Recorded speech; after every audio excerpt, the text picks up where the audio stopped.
Do you think it's an accurate assessment to say Aristotle was the cuck of philosophy? Well, that's interesting.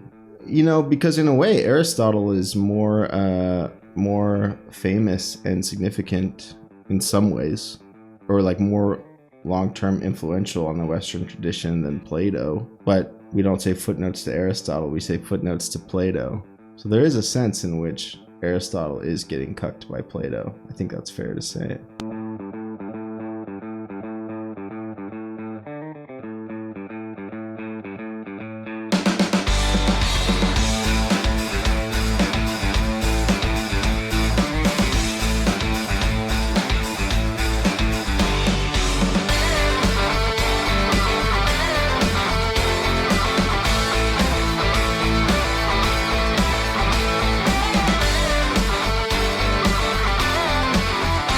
We were reading Plato's Statesman, and he said, if there's anything we should learn from Plato, it's the necessity of humor to philosophy. And I think that's real. Like, just not only in the sense of philosophy needs to be funny, but in this deeper sense that there's something true revealed in humor. Something, in a way, a lack of humor, which also, etymologically, human humor, a lack of humor is solipsistic in a way. It's, which would say in Plato's terms, rhetorical, long speeches of a single speaker and not dialectical, right?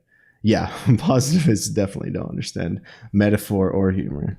But we can hate on them and also, I guess, have some understanding of what they did. It's yeah, sure. That would be funny to get into some Lenin on the stream. Lenin, not John Lennon. Okay, but so what I'm gonna do now is just give us a schedule. I've never done that before because the vibe of this was kind of like, let's just chill and let's hang out and see what we want to do. But I think, I'm gonna try it out. Maybe it'll work, maybe it won't. This year having a little bit more of a schedule. The idea was and still is that it's like I'm analyzing a text, I'm explaining the text, but it's not like, it's precisely, the dialectical space, not the rhetorical space. The point is not for me to have a prepared lecture. In fact, there's already a lot of the kind of that kind of content out there, and I'm trying to avoid that and have more in between a lecture and a reading group. Like, yes, I'm talking and reading the text, but hopefully you've got questions in the chat, we can discuss things, you can push back on my readings in the chat.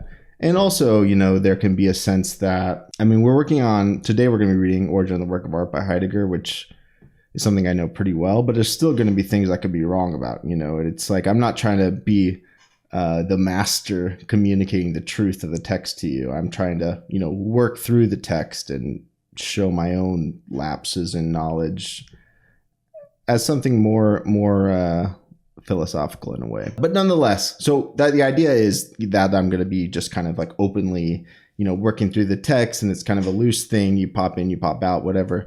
I'm not getting rid of that, but I am going to give a schedule because I think that makes it feel a little bit more like you can hop on or whatever or out. So here's a schedule. Actually, you know what? I think I can do this.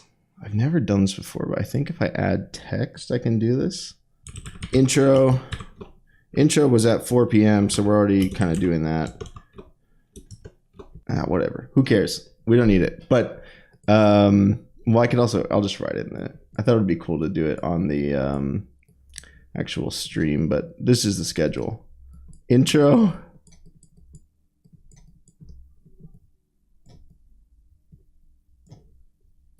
I already have bad handwriting to begin with, and then once we pop it on here, Aristotle, for Heideggerians, right? In the sense that, so we've been doing this work, or this essay, Origin of the Work of Art. I think it's a great essay. I think it's really interesting. It's one of the best ways into Heidegger, for one thing, in my opinion.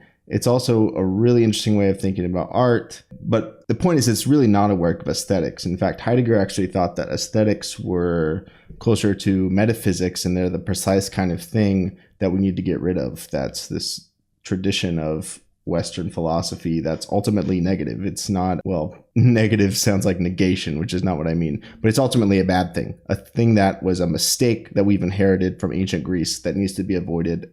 And it's completed in metaphysics, but also needs to be overcome. And how it's going to be overcome is what we're going to look at today. But it's to recognize that you don't separate art out as one thing or one being among many other beings to be judged. What art is fundamentally is an event of truth.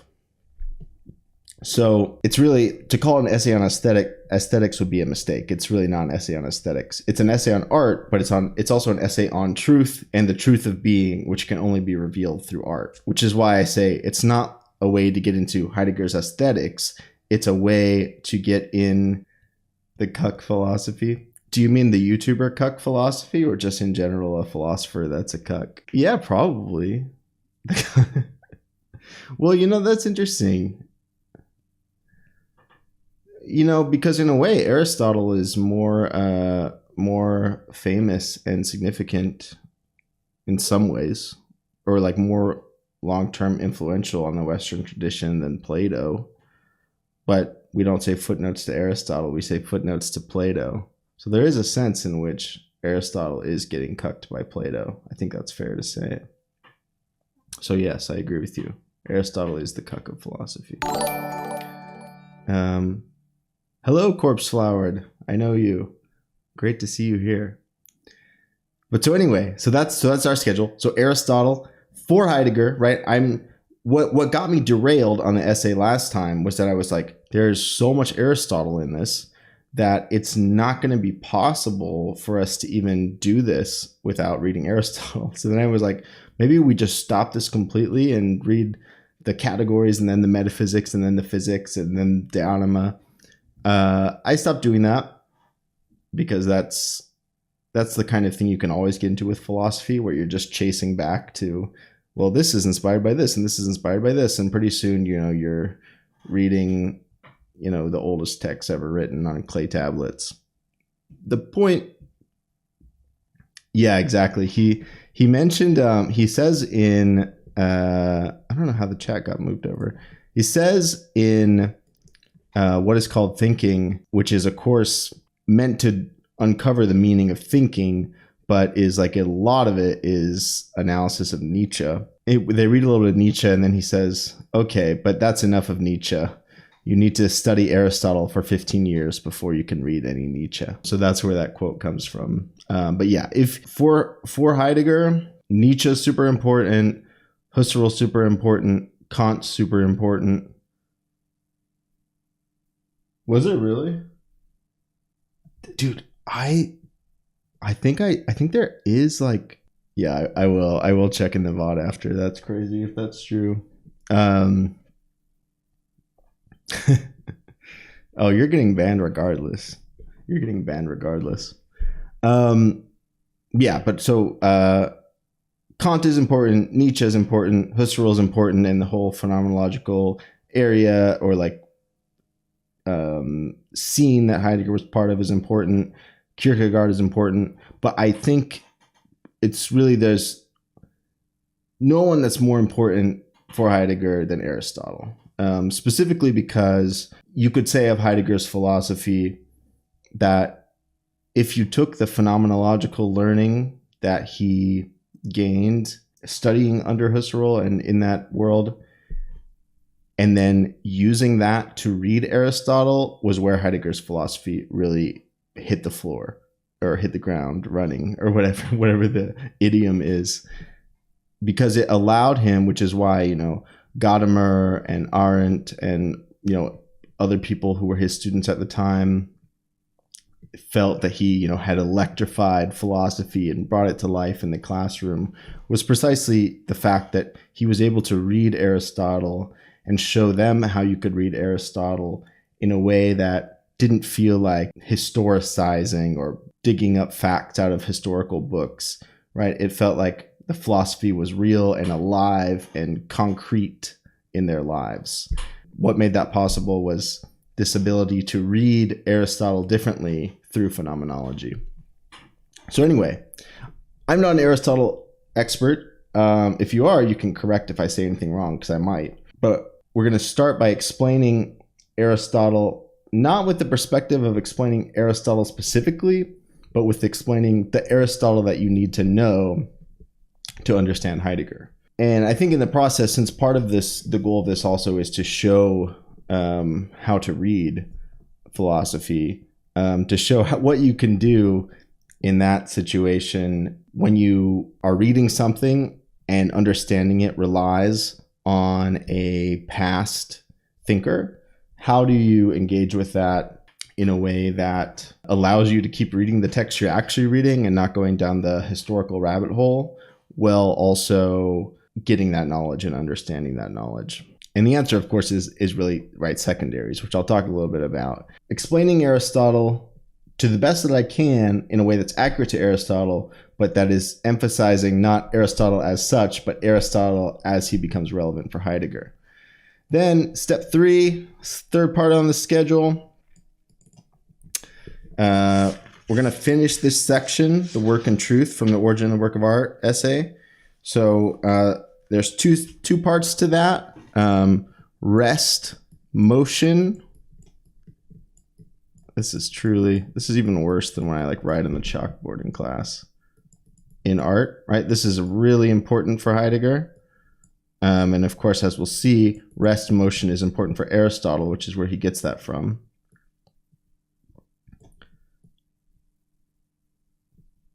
And let's see, how do I want to do this? Number 4, truth versus correctness, which is the really important distinction that Heidegger makes. Ultimately, for Heidegger,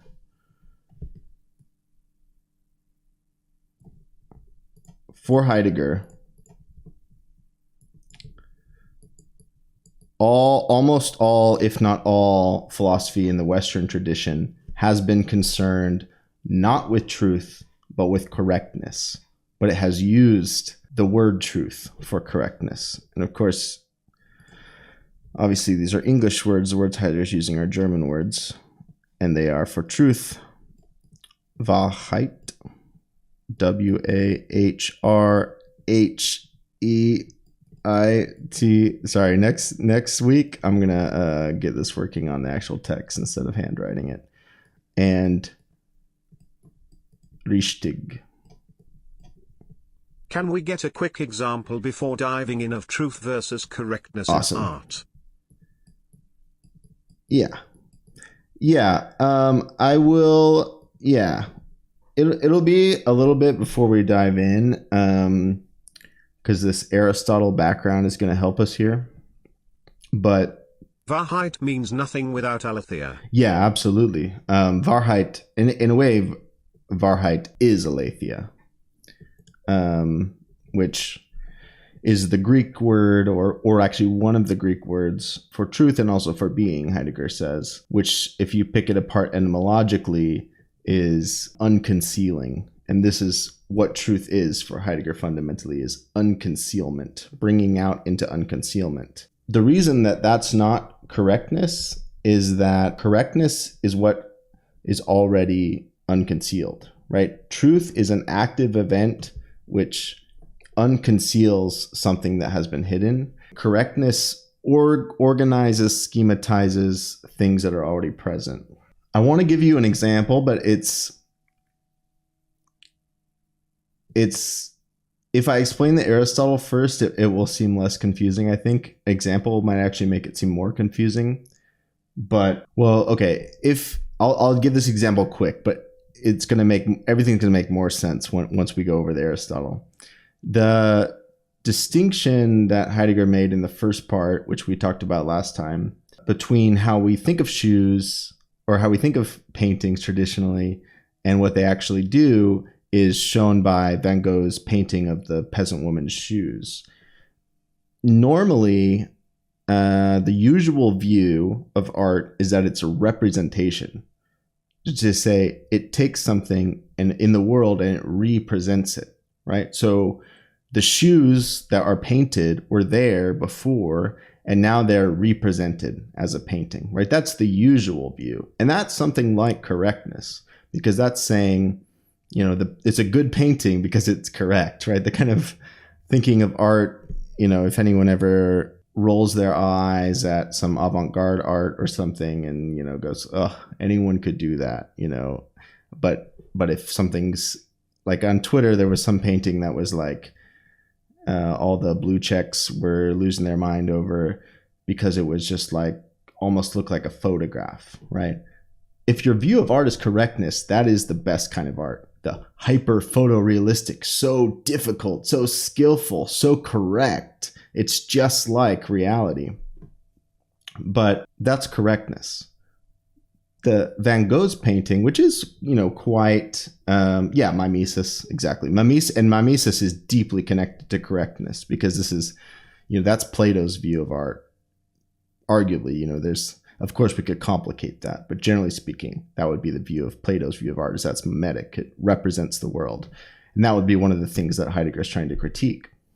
But Wahrheit or truth, Van Gogh's painting it's not like totally unrealistic or anything, but it's not photorealistic. It captures, but it's actually more true, according to Heidegger, than this photorealistic painting that the blue checks are freaking out about. It's more true because it makes visible the world of the peasant woman. What shoes are normally are things that disappear. Think about, you're probably sitting in a chair right now. Are you thinking about the chair actively? Probably not. But now that I pointed out to you, probably you're thinking about it. But before that, it abandoned in its use. And that's how all equipment is. It abandons and it disappears in its use. And so the shoes disappear. They're sitting there, you're using them, you barely even think about the fact that they're there. And that's actually why Heidegger says we understood the shoes better because we looked at Van Gogh's painting than we would if we had looked at the actual shoes. Because in the actual shoes disappear, but Van Gogh's painting brings what disappears, what is concealed, it brings it forth, right?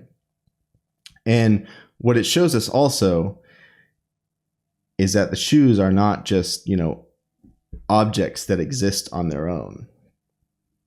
They're meaningfully in the world, right? The shoes belong to the peasant woman, right? She relies on the shoes to be able to do her farming work, and she wants to do her farming work because she needs to eat and needs to survive and has a family that she cares about. And, she, in the field, she reflects on God and she thinks about the fact that she will die, right? There's all this whole world of meaning, and the shoes actually are part of that. And in fact, you can't even understand what the shoes are unless you understand that full world. So it is also a rejection of the idea that you can have like necessary and sufficient conditions for what the shoes are. Like shoes are these properties, because that thinks of the shoes as separate individual objects, which is not what shoes are, according to Heidegger. Things are in the world, which means that the meanings are spread out across a whole world, which is especially a world of unity of opposites, which is something he gets from Heraclitus. Birth and death, blessing and disgrace, I think, are some of the examples he gives. Bataille says Van Gogh's art improved after the self-mutilation. Yeah, that seems like something Bataille would say.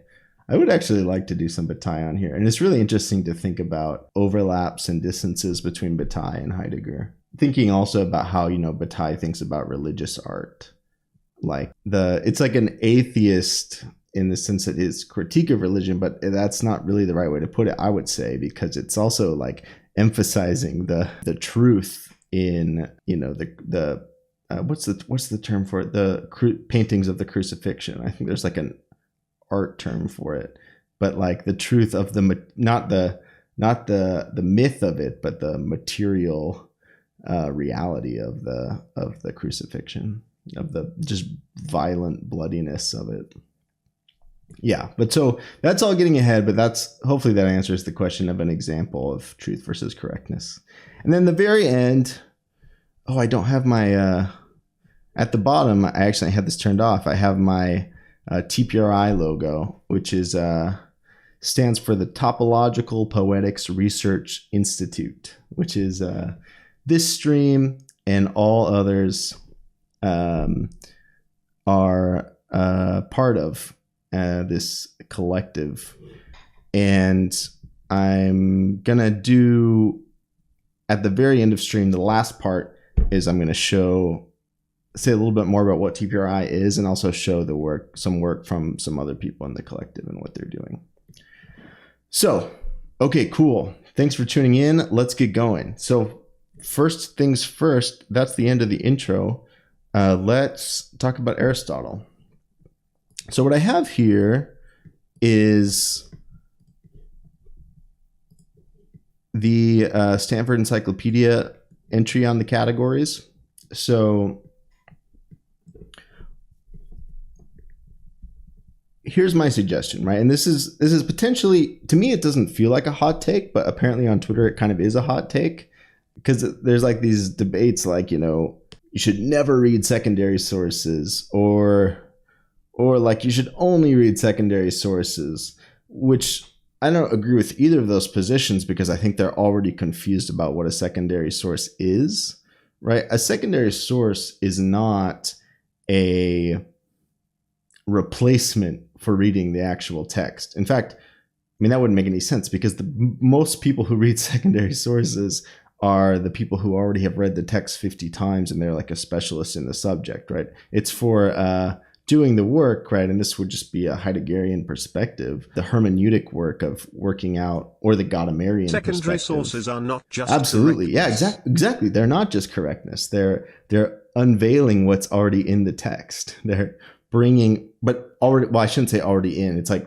both already in, but it wasn't in until it was brought forth, right? Heidegger has a big thing about the unsaid or the unthought that exists in past thought, that you can read in this poetic way, or this destructive way, which is the word that Heidegger originally uses, that Derrida then takes and redefines as deconstruction, but to pull out what was unthought or unsaid in the text. And so that's, I think, you can't say be pro or anti secondary sources if the position you're starting from is what secondary sources are replacements for reading the text, because that's not what they are. However, we're still kind of going to use the Stanford Encyclopedia like that today, but here's why. Like I'd said earlier, there's a problem that has to be solved when you're reading philosophy, which is I need to read a text that itself is very dense, and if I'm going to read it in a serious way, I'm going to read it slowly, carefully, strongly, rigorously, but also it cites a bunch of other things. And I can't even just go read a bunch of those other things, because those things cite a bunch of other things. So there's a certain, and this is part of Heidegger's point about what it means to be finite, for us to be mortals, right? Only we have time, right? God doesn't even have time, because time is the appearing of someone's own finitude to themselves. It's because we die and we know that we will die that we have time, right? And there's a lot of implications of that, but one is that an implication, which is what this closing and revealing is deeply related to, concealing and revealing, is that we can't just have unmediated access, right? God can, like in Aristotle, I think says this, or someone, God opens his eyes and just sees, right? It's probably not Aristotle, it's probably a scholastic appropriation of Aristotle, like Aquinas or something. God opens his eyes and just sees, right? It just, everything is there. But that's not us. We are finite. And if we're finite, then the world is hidden from us. Well, hidden and unhidden, in always a play of concealing and revealing. So multiple things that means, but one thing is just you can't read everything. Like, it's kind of an obvious point, but it's serious in terms of how you do philosophy. You can't read everything. A secondary source could never be a replacement for reading the real text. But if you finitely have to make, yes, Aristotle's God is thought thinking itself. Yes, thank you. Which is kind of, that shows how it's the unmediated access, because it's thought thinking itself. It already has access to everything within itself. But so you have a choice between read a Stanford Encyclopedia article or something very closely, or speed read, like spend one day close reading that, or spend one day speed reading the entire Aristotle's Metaphysics. And you should never speed read, ever. Don't do it. Because it's like, not only are you not going to understand the text, you might like introduce distortions into your own understanding. At least that's my position. So in that scenario, better to read the secondary source closely than the primary source poorly. God is indeterminately infinite while we are determinately finite. Absolutely. Yeah. Yeah, absolutely. 100%. Right. It's one of those things where it's like, that can be true, whatever your theological perspective, whether it's a serious commitment to some kind of theological view, or whether it's God is just like a, I don't know, variable, or an idea, the idea of the infinite, then it still works, right? It's the idea of the infinite versus our finite taking ourselves in relation to the idea of the infinite. So, okay, so let's move this all to Aristotle. So first things first, let's just erase this all because this isn't that useful anyway. A couple important things. Yeah, maybe I should use Notepad, but this part I wanted to do in Paint though, that's why. But after this, maybe I will switch to Notepad. First things first, there's in Aristotle. Bringing DIY funky I do. philosophy. I was joking. I'm like, I'm a screamo guitarist that occasionally does philosophy. So I hope that the DIY punk ethos comes through. But so Aristotle is like if you've never read Aristotle, the first thing you would probably encounter looking at him is, oh, this guy likes categorizing things. And the reason for doing that is serious, which is that we're comprehending, if Aristotle's right, all that is, because all that is are substances. We'll explain that more because that's kind of complicated. So what you can do is you could have, let's say, living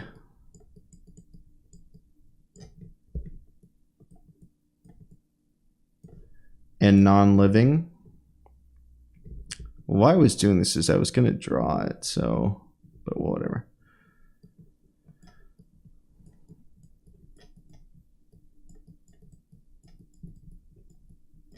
And then these can be broken down. These are broken down into, that's what I was going to draw. You could have hammers, to use Heidegger's favorite example, right?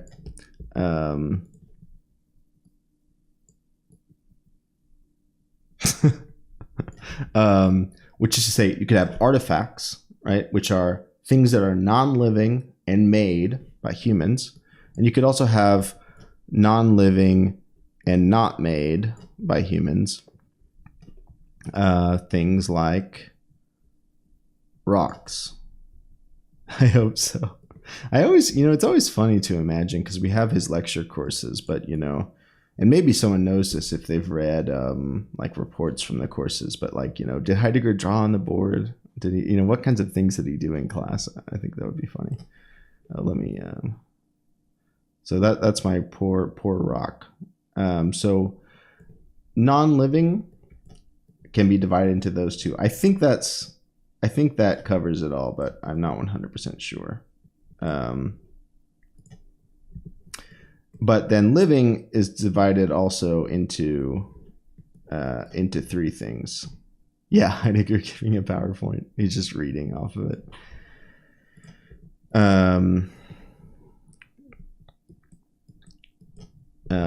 And they're all related by different things that are added, things that are actual and potential in them. Plants,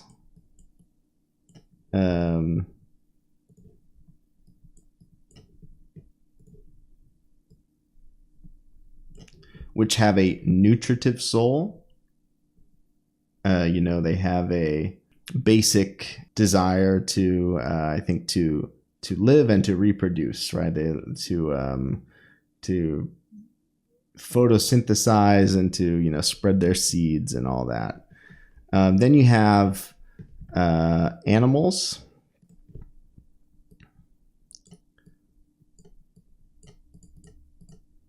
and they have this nutritive soul also, but they have this animal soul, which it has to do mainly with motion, right? They move around. Plants don't move. Animals move. So it has one thing and another thing added.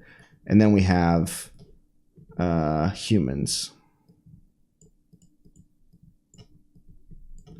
who have both those things. They both want to live and reproduce, and they want to move, and they have the endlessly debated quality of ratio in the Latin translation. Of course, Heidegger thinks this is a horrible translation, but then he talks about it at length also. They are that animal which thinks, right? So you can divide things in this way, and through dividing,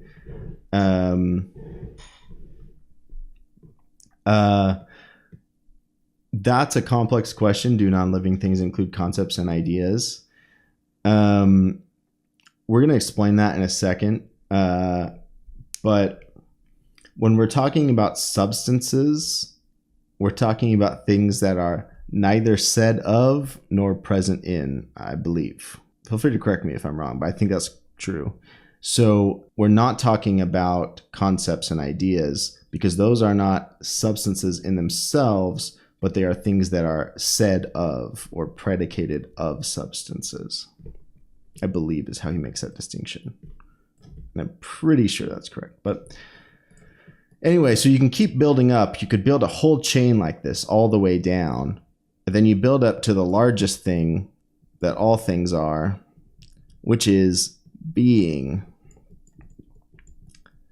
Now, the medieval scholastic church tradition says that this being, this biggest being, is God, right? That's, hello, Leon. Great to have you here. We're talking about Aristotle and being, right? So this being becomes God in the scholastic tradition. Of course, for Heidegger, this is a huge problem because it means being is taken in terms of a particular being. But Aristotle does not say that being is God. In fact, he says that there's a problem with being because everything else we understand, like the animals versus the humans versus the plants versus the hammers versus the rocks, both by what they are and what they're not, by their differentiation. But there's no non-being, since being is everything. So how do we understand being then? It's very difficult. And so that's why at the beginning of Being in Time, Heidegger says that, Aristotle, the researches of Aristotle raised the question, but it was soon forgotten. And forgotten for precisely this reason, that being becomes God. Is it living versus non-living, or physis versus techne here? That's an interesting point. And I'm open to interpretations from the chat, because I don't feel that I'm an expert in Aristotle enough to say absolutely certainly. But I think, and so anything I say about Aristotle is going to be through this Heideggerian lens. But I think as I understand Aristotle through Heidegger, aren't all things in physis? So even non-living things are in physis, right? Where to be in physis is to have motion and rest. And, even the non-living rock has motion and rest within it. But also, I think, right, the non-self-subsistent hammer needs to be caused by me or by humans, it needs to be created. And in that sense, it moves only when it is moved. but it still participates in physis, I think. But yeah, does anyone have ideas? Ontologist, you can make the cause in itself versus cause distinction. Plants cause themselves, whereas yeah. But do you know does the cause in itself versus self-causing, does that map along physis or not in physis distinction? Is it wasord or vasord? The voices in my head are saying that we should think substance also as subject. Okay. That's interesting. Vasord, yeah. It depends, I guess, what language I'm reading your name in. The voices in my head are saying that we should think substance also as subject. That's interesting. Well,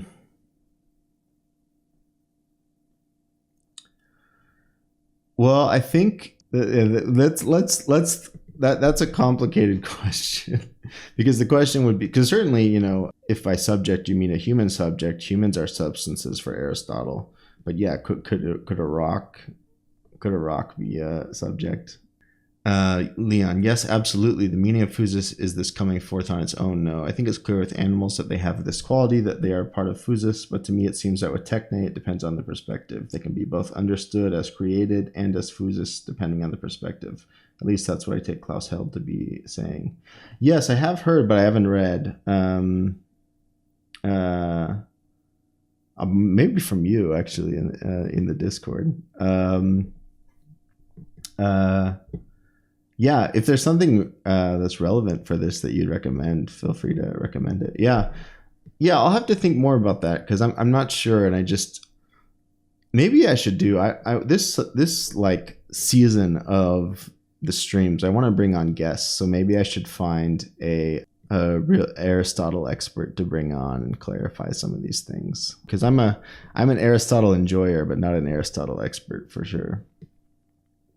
Okay. Well, one day I'll I'm working on the German. I'll get there eventually. I was I was taking German language classes before the pandemic, sitting in like as a grad student in undergrad classes, but they didn't, when the pandemic started, they like didn't allow that anymore, so I had to stop that. But it was funny because I was just getting really excited about words like sein or whatever. I'm gonna get my A1 soon for sure. Cool. So, but anyway, so this is Heidegger's kind of initial, and Aristotle does give an answer to what being is eventually. Being is analogy, the unity of analogy.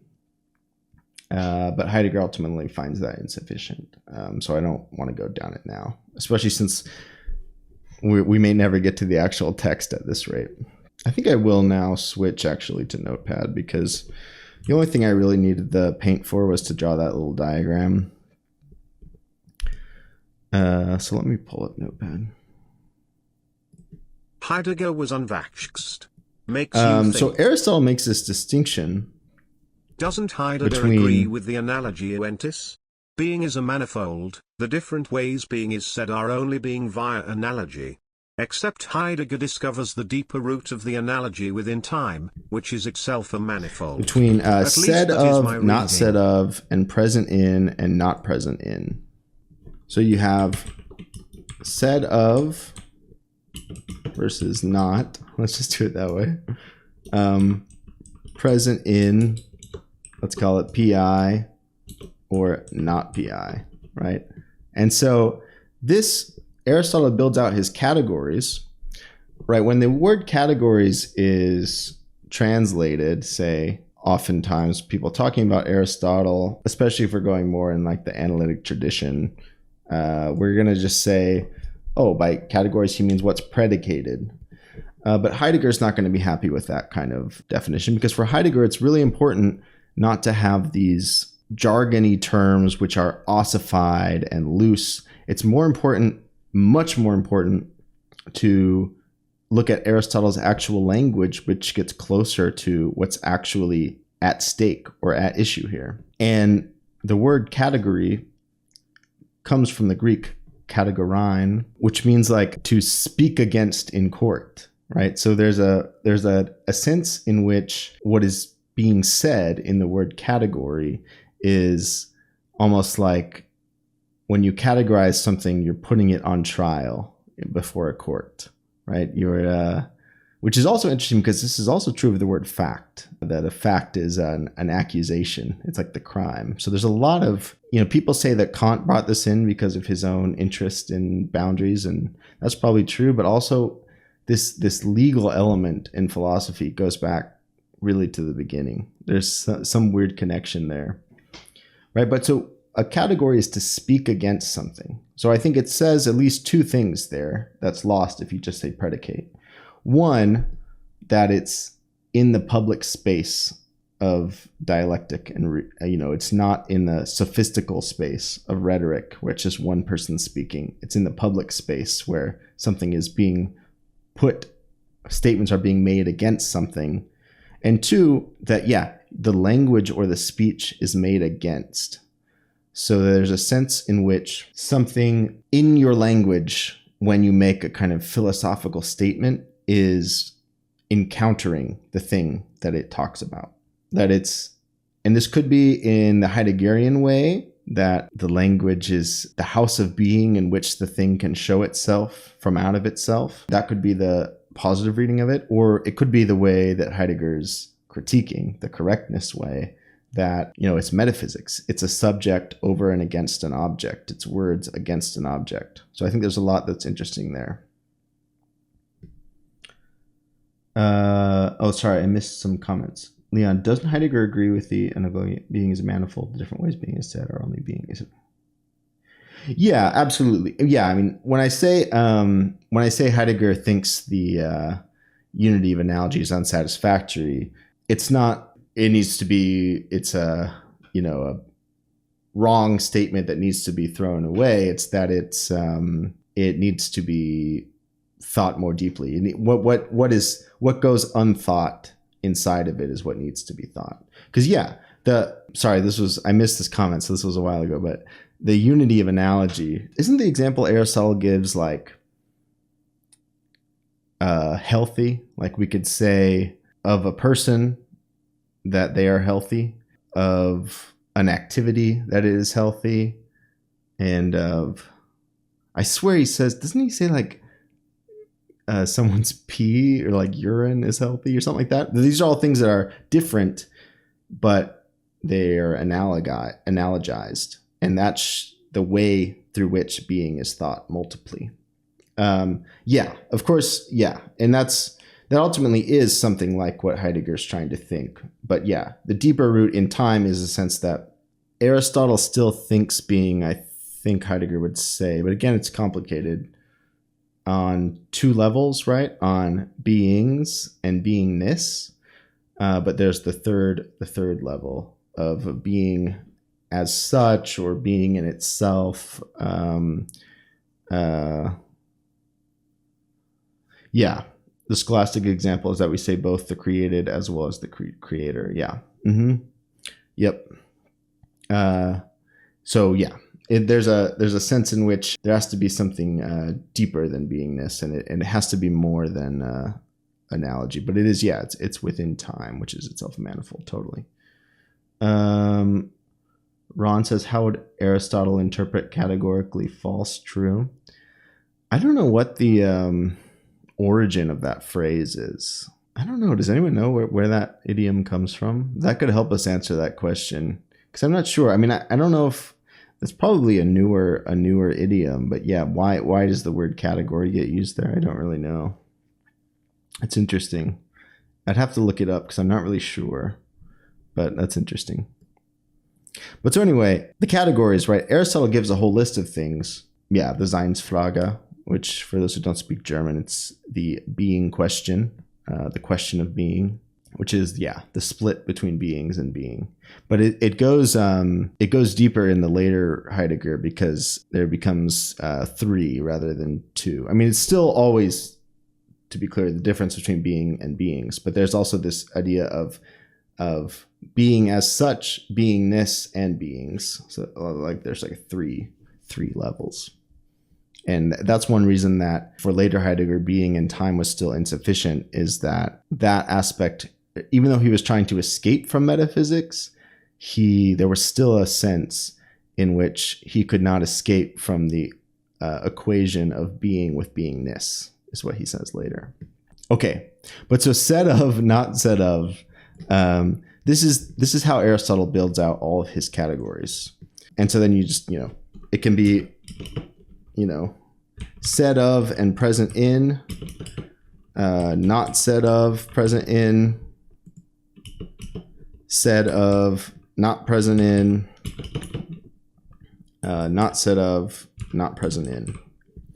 The bottom right corner. I think early Heidegger is very unclear what he's talking about when he says being. Yeah, exactly. That struggle between being as being and the being of beings, which it does seem like he equivocates on, early on quite a bit. So the bottom right hand of this, not said of and not present in, is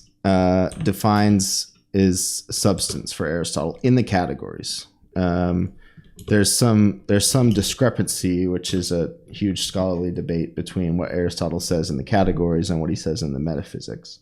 The distinction, and this is actually where let's quickly look at this Stanford Encyclopedia because it's really helpful here. So I'm just going to read this. Despite the lack of helpful definitions of these two concepts, the two concepts being said of and present in, there is a fairly straightforward, though certainly not uncontroversial, characterization of them that many scholars have adopted.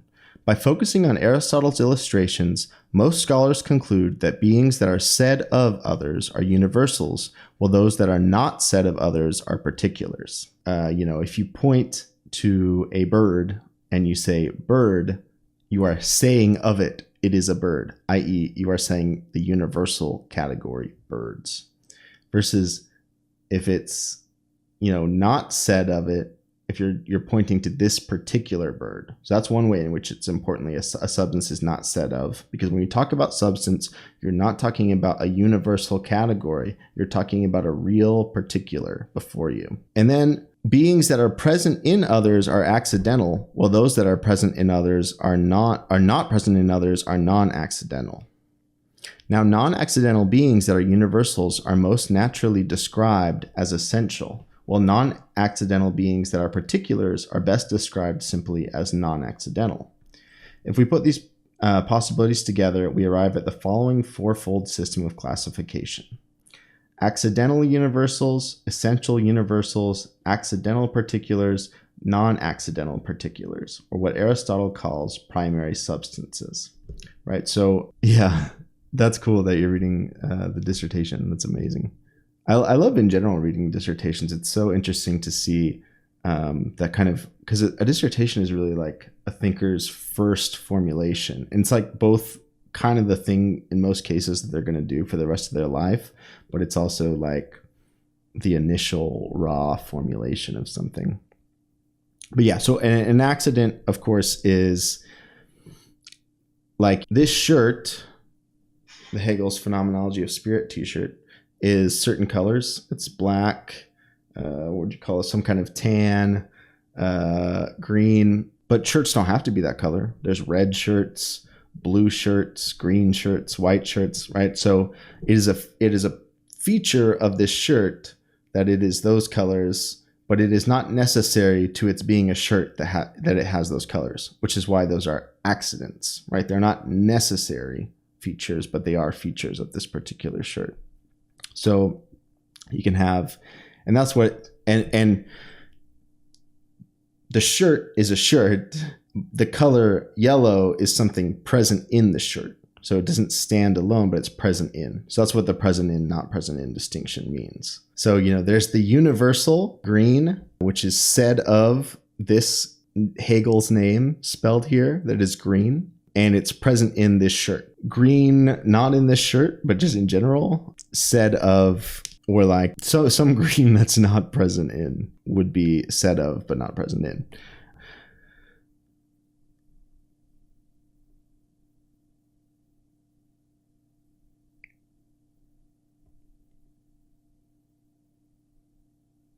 This is starting to get complicated, and as you guys getting complicated.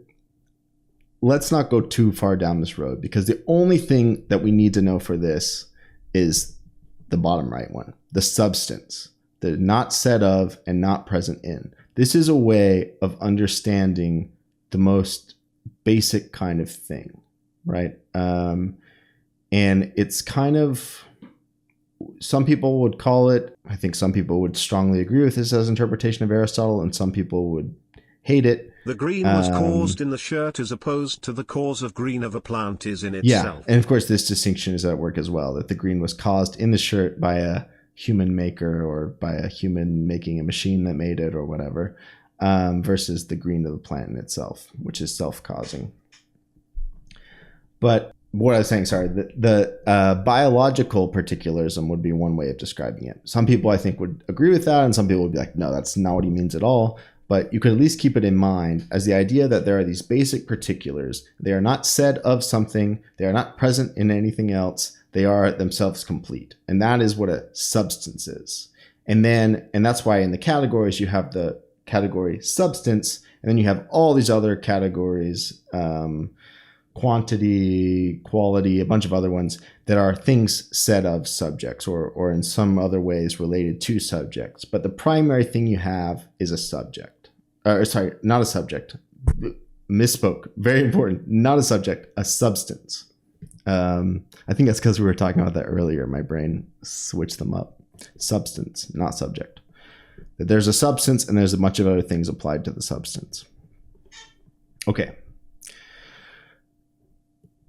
The next thing we need to look at, because that explains what we were talking about with being and these beings that we're relating, is Aristotle's ideas about motion and rest, which is really important for what we're going to read from Origin of the Work of Art for Heidegger, and also the idea of the four causes, which we've been getting to a little bit.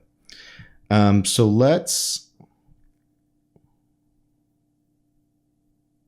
there's a few we could read on here that would be helpful. I think actually I was just going to jump right to the causes, but let's actually read this, the role of substance in the study of being qua being, because that's obviously very relevant to Heidegger. Let me take a sip of water quickly. The categories lead us to expect that the study of being in general, being qua being or being as being, will crucially involve the study of substance. And when we turn to the metaphysics, we are not disappointed. First, in Metaphysics Gamma, I believe, Aristotle argues in a new way for the ontological priority of substance. And then, in the later books, he wrestles with the problem of what it is to be a substance. We will begin with the third book's account of the central place of substance in the study of being qua being. As we noted above, metaphysics, or first philosophy, is the science which studies being qua being. In this respect, it is unlike the specialized or departmental sciences, which study only part of being, only some of the things that exist, or study beings only in a specialized way, e.g. only insofar as they are changeable rather than insofar as they are beings. But being, as Aristotle tells us, is said in many ways. And of course, this is also, of course, Heidegger reads Brentano's book on the several senses of being in Aristotle and gets this really invested in this idea that being is said in many ways. That is, the verb to be has different senses, as do its cognates, being, and entities. So the universal science of being qua being appears to founder on an equivocation.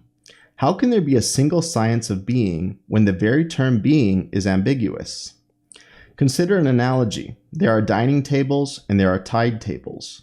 A dining table is a table in the sense of a smooth, flat slab fixed on legs. A tide table is a table in the sense of a systematic arrangement of data in rows and columns. But there is not a single sense of table which applies to both the piece of furniture at which I am writing these words and to the small booklet that lies upon it. Hence, it would be foolish to expect that there is a single science of tables in general that would include among its objects both dining tables and tide tables. Tables, that is to say, do not constitute a single kind with a single definition. So no single science or field of knowledge can encompass precisely those things that are correctly called tables. If the term being were ambiguous in the way that table is, Aristotle's science of being qua being would be as impossible as a science of tables qua tables. But Aristotle argues that being is not ambiguous in this way. Being, he tells us, is said in many ways, but it is not merely what he calls homonymous, i.e. sheerly ambiguous. Rather, the various senses of being have what he calls proshen ambiguity. They are all related to a single central sense, which that Greek phrase means in relation to one. Aristotle explains his point by means of some examples that he takes to be analogous to being. Consider the terms healthy and medical. Neither of these has a single definition that applies uniformly to all cases. Not every healthy or medical thing is healthy, medical, in the same sense of healthy, medical. There's a range of things that can be called healthy.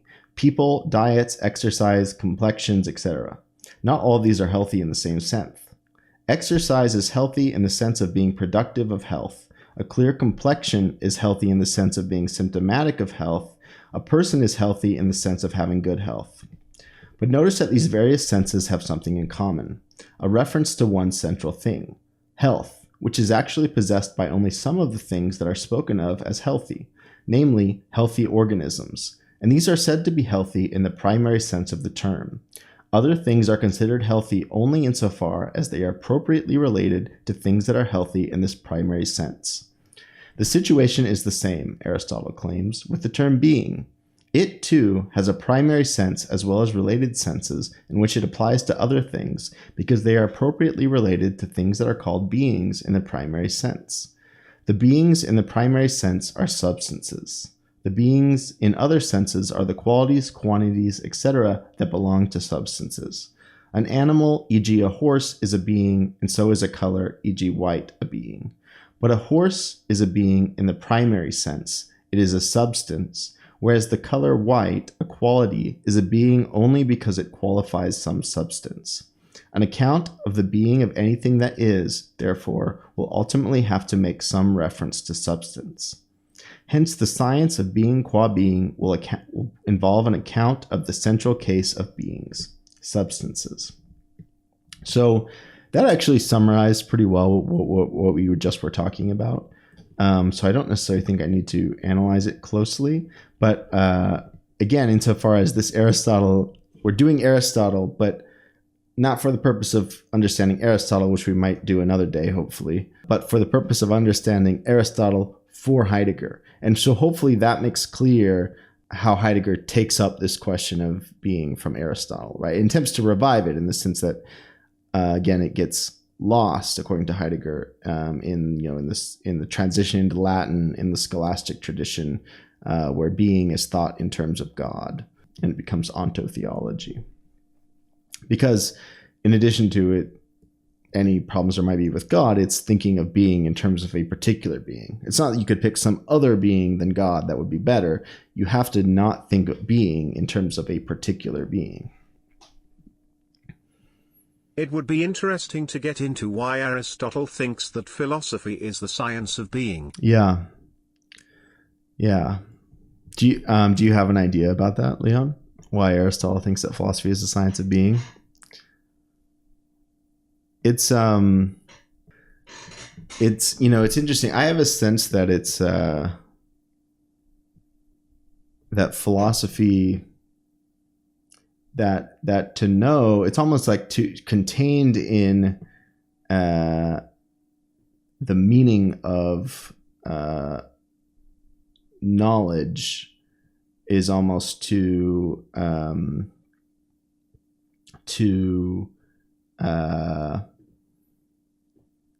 say what is, right? Once you've introduced a certain way, you introduce the question of knowledge, you also recognize the possibility of non-knowledge, right? You problematize the, naive realist distinction or whatever, right? Whether you're a anti-realist or even like Heidegger says he is in what is called thinking, and one of my favorite parts of that, that he's a realist, it's still a realism after anti-realism. It's not a naive realism.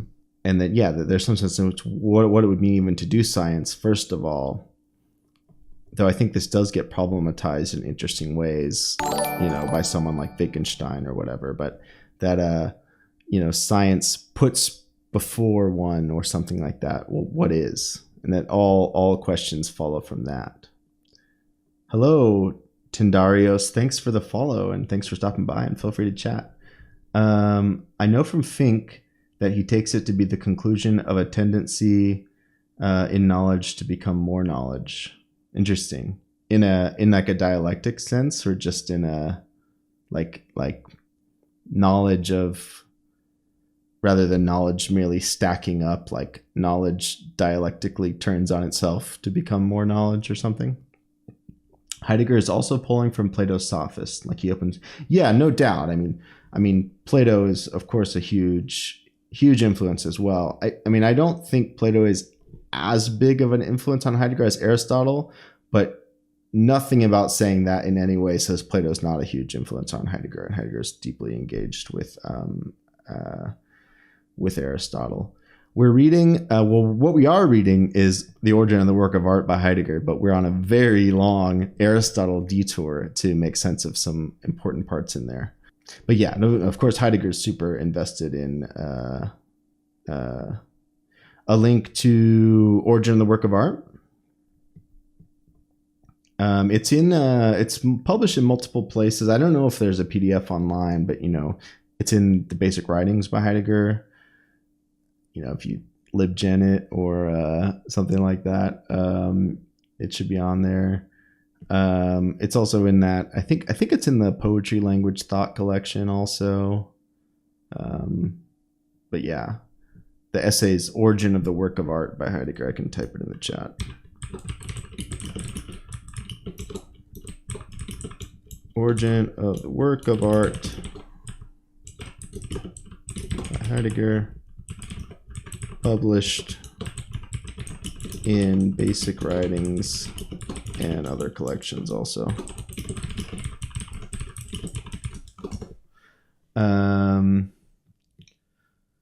So the Latin scholastic tradition think that it's necessary to think being qua being through God. Yeah, that question of the highest being. For Heidegger, we need to think being as being, which means precisely not to think it in terms of a particular being. But yeah, the Latin scholastic tradition is, it's philosophy and it's working for the church. And the highest being is God, is the Christian God. And that is, so there is still this idea of the analogy. But when we reflect on the analogy, it's as, reflections or aspects of the Christian God. Leon, philosophy is the highest form of knowledge. Within knowledge, there's a tendency to the highest knowledge. So I think Aristotle elaborates a couple of ways in which knowledge might be the highest and shows how the question of being. Interesting. Yeah, that seems right to me. Yeah, I think it's definitely right for Aristotle. And I think it's interesting also would be to think about what does Heidegger think about that, and then also what is that in the 20th century, right? Because it's like, I think there's a clear sense for Aristotle that all scientific questions in a certain way are questions of what is. One thing I think that's interesting in someone like Wittgenstein is that Wittgenstein imagines a way of doing science that you don't need to be asking the question what is to do science, right? Because you need a certain logical relationships between things. I mean, it is still what is, of course. Obviously, the world is all that is the case for Wittgenstein, but the what is not even really beings at all. It's the atomic facts, the early Wittgenstein. It's relationships between things. And I wonder, that would be interesting to think about how that would or wouldn't fit in. Heidegger's readings of Parmenides are something that we should get into at some point, because that's a whole complicated thing. Heidegger's very invested in the pre-Socratics, in the earliest thinking of being. and the Greek names for being. And the usual way the story is told is that, Heidegger thinks that that was when you got the first beginning of the thinking of being in Western philosophy, but then it was lost with Plato and Aristotle. But, after reading more, it seems that Heidegger's relationship to Plato and Aristotle, and especially to Aristotle, is slightly more complicated. It's like it's on the one hand, Aristotle is an important, in a certain way path for Western metaphysics to bloom and to leave the first beginning of the pre-Socratics. But at the same time, there's still this originary experience of being at work in Aristotle. Heidegger is more critical, I think, I would say, of Plato than of Aristotle. This is something we'll have to talk more about, because this starts getting onto a huge other question. But yeah, so let's just quickly, what we need to do, because I want to start the Heidegger soon, because we're taking a long time on this, but we cannot start the Heidegger until we should do the hylomorphic also, and we need to do rest and motion, because this is super important. It's because the pre-Socratics used poetic fragments and Plato came along and cared more about eidos. Yeah, I mean, certainly the fragmented poetic nature of the pre-Socratic writings. Yeah, exactly. 15 more years of Aristotle streams until we start. Exactly. Yeah, I mean, I think Heidegger would be happy that the discussion is just talking all about Aristotle without even getting to the text. But yeah, the pre-Socratics, these fragments, but specifically, which I think is what you're saying, that these fragments speak in a different way, and the completion of metaphysics that brings the first beginning to its end, like the ultimate achievement of that for Heidegger is like this kind of like hyper corporatized world where you've got like, I think it's even more true than what Heidegger was talking about in the 50s when we were talking about like the Amazon warehouse, where you've got computer algorithms running to make sure that people are on the clock all the time, and that their bodies are hyper efficiently moving through space to distribute objects, right? That kind of complete logical thinking or logical organization of the world, that's the ultimate completion of Western metaphysics, like the teleological completion. But there's this double movement where in framing, exactly, where everything becomes purely available, is that this completion at the same time contains within it the possibility of overcoming, and which would be the second beginning. And the second beginning would be to begin again, which is to go back to how things originally began, because things originally begin as poetic thinking before they get ossified into tradition and turn into, and logos, which is initially a poetic thought, becomes the modern logical of ratio, of rationality. That would be the second beginning, would be to return to poetic thinking. And yeah, that's what's at work in the fragments, not only in the sense that they are literary fragments, but that in the type of language and the approach of thinking that is going on in those works is a poetic kind of thinking. And especially what that really means. Went from where the danger is, so does the saving power grow to only a God can save us now. I mean, the only a God can save us now thing is interesting, but at the same time, I don't know. It was an interview. He was being pressured by the interviewer. I don't know. But yeah. But specifically, what I'm talking about, the fact that to live as a being that dies, and only because a being that dies to have time, right? God doesn't have time, we have time because we die, which means we live in finitude, and that what it means to live in finitude. A God can save us, because everything is immediacy. What it means to live in finitude is that certain things are revealed and certain things are concealed, and that this is always the case, that there's this concealing and revealing, that this is what is lost, right, in framing, in this kind of technical thinking, is that everything becomes available. There's no idea of, which of course is not true, but it's the oblivion of being. This is the forgetting of being, is that this concealing is lost and things are only present to us at all times to be used. This is also, the night of the world. This is the logical language that, arguably starts with Plato and Aristotle, or definitely starts with the translation into Latin. The logical thinking that sees everything as present versus precisely what the poetic thinking does, because in poetry, words always mean multiple things. There's never just one meaning of a poem, at least if it's a good poem.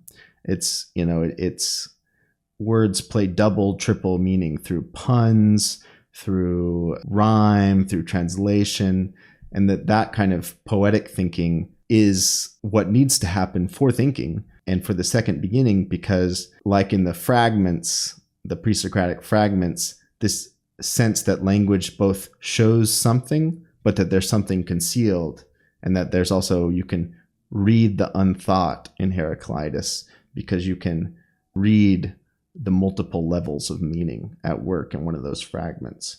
That's a sense in which it has to be a poetic thinking. Okay, let's read. Let me find where the rest and motion section is. Let's just read actuality and potentiality, and then I'll switch to the physics article. But so we talked about this before, but it's so important, the distinction in Aristotle between actuality and potentiality, especially for Heidegger's understanding of art. In Metaphysics Z, or Metaphysics Zeta, Aristotle introduces the distinction between matter and form synchronically, applying it to an individual substance at a particular time. The matter of a substance is the stuff it is composed of. The form is the way that stuff is put together so that the whole it constitutes can perform its characteristic functions. But soon he begins to apply the distinction diachronically across time. This connects the matter-form distinction to another key Aristotelian distinction, that between potentiality, dynamis, and actuality, entelikeia, or activity, energeia. This distinction is the main topic of a later book. Aristotle distinguishes between two different senses of the term dynamis or dunamis. In the stricted sense, a dunamis is the power that a thing has to produce a change. A thing has a dunamis in this sense when it has within it a starting point of change in another thing or in itself insofar as it is other. The exercise of such a power is a kinesis. Obviously, that's the root of the word kinetic in English. A movement or process. So, for example, the house builder's craft is a power whose exercise is the process of house building. But there is a second sense of dynamis, and it is the one in which Aristotle is mainly interested in, that might be better translated as potentiality. For, as Aristotle tells us, in this sense, dynamis is related not to movement, kinesis, but rather its capacity to be in a different and more completed state.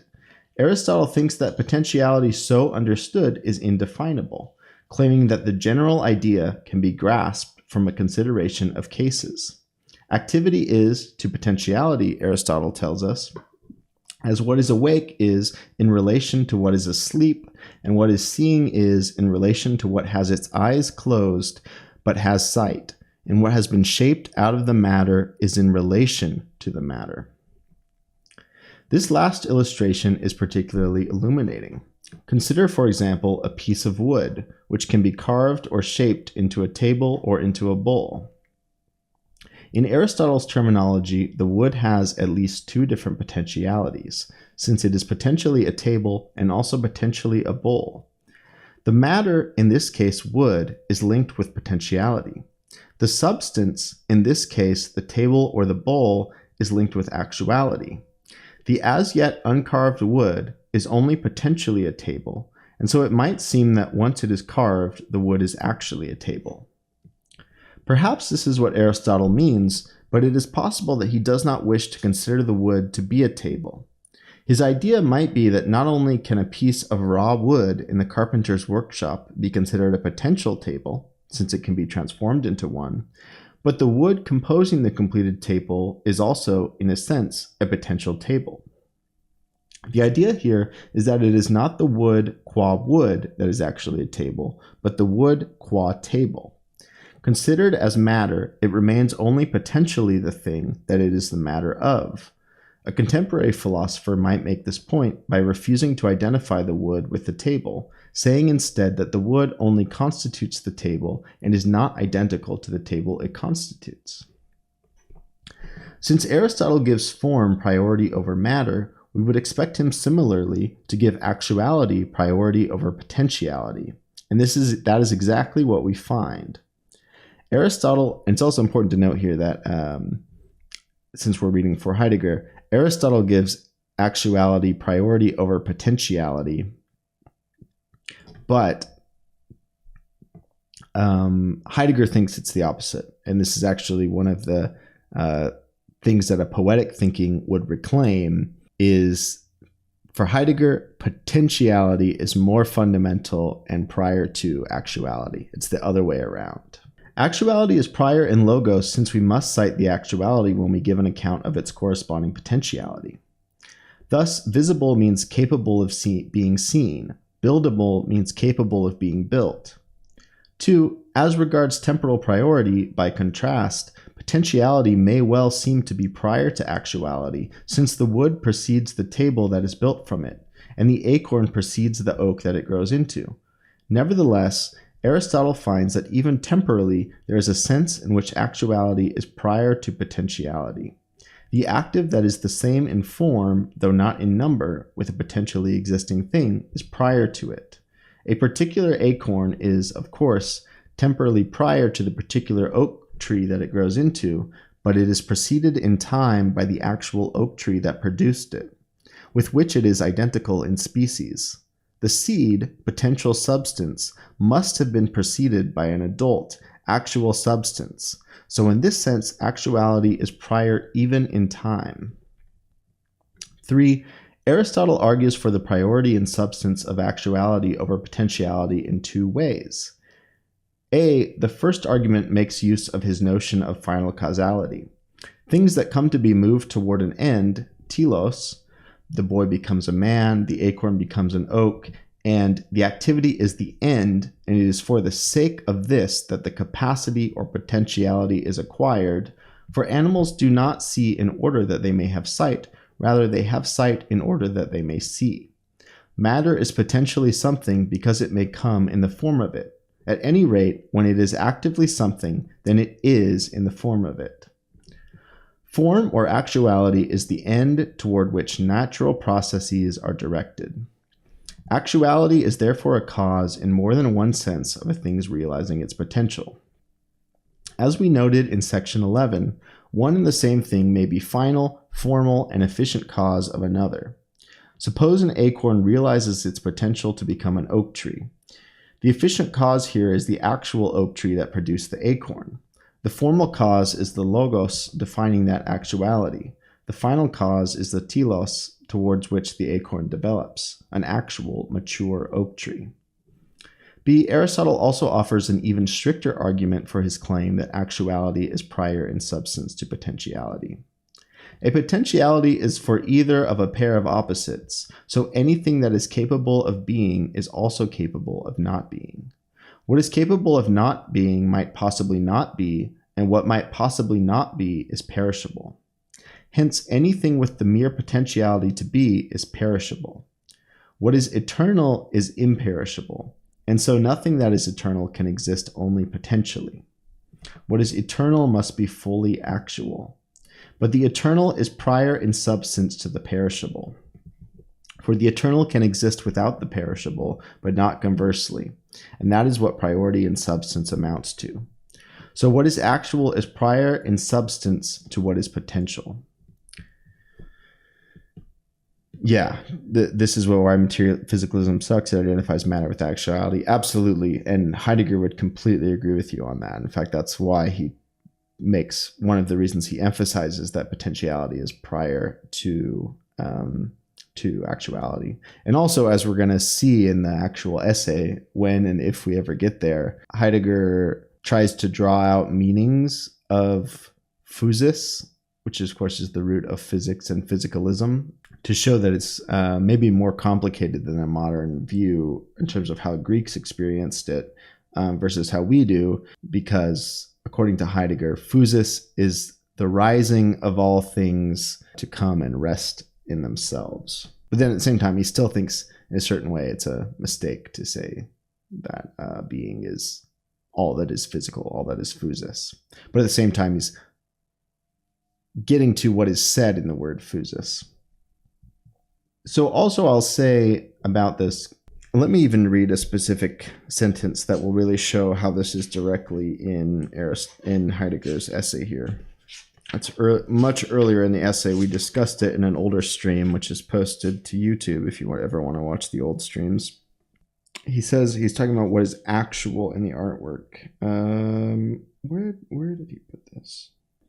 Okay, so here, this is basically the thesis statement, more or less, of the actual essay, which is early on, page 146 if you're on basic writings. And I will, once we read the actual essay, I will put the PDF up on screen.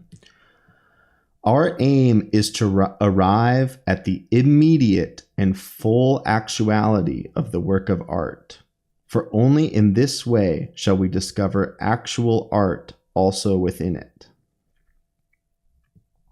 So he's just emphasized at that point in the essay that what artworks are first present to us as are things. He says, Holderlin's hymns, what are they? Well, they're the pieces of paper that soldiers carried in their backpacks during World War I. Right? They're physical things. But they're not first physical things, but that's how we first encounter them, which is an important distinction. But what is actual is within the work. And that's a question of how does it become actual? And actual has the same etymological root as active. Right? So that's why this rest and motion is going to be really important, which is a super important distinction that Aristotle makes in his physics. That what makes the art become actual is going to be what puts the work in motion, right? Which then, if we're going off this view, which again, Heidegger is going to problematize, there's the actuality of the physical book that Holderlin's poems are printed in. And then there's, within that actuality of its physical thingness of a book, there's the potentiality of a higher level of actuality of becoming the work.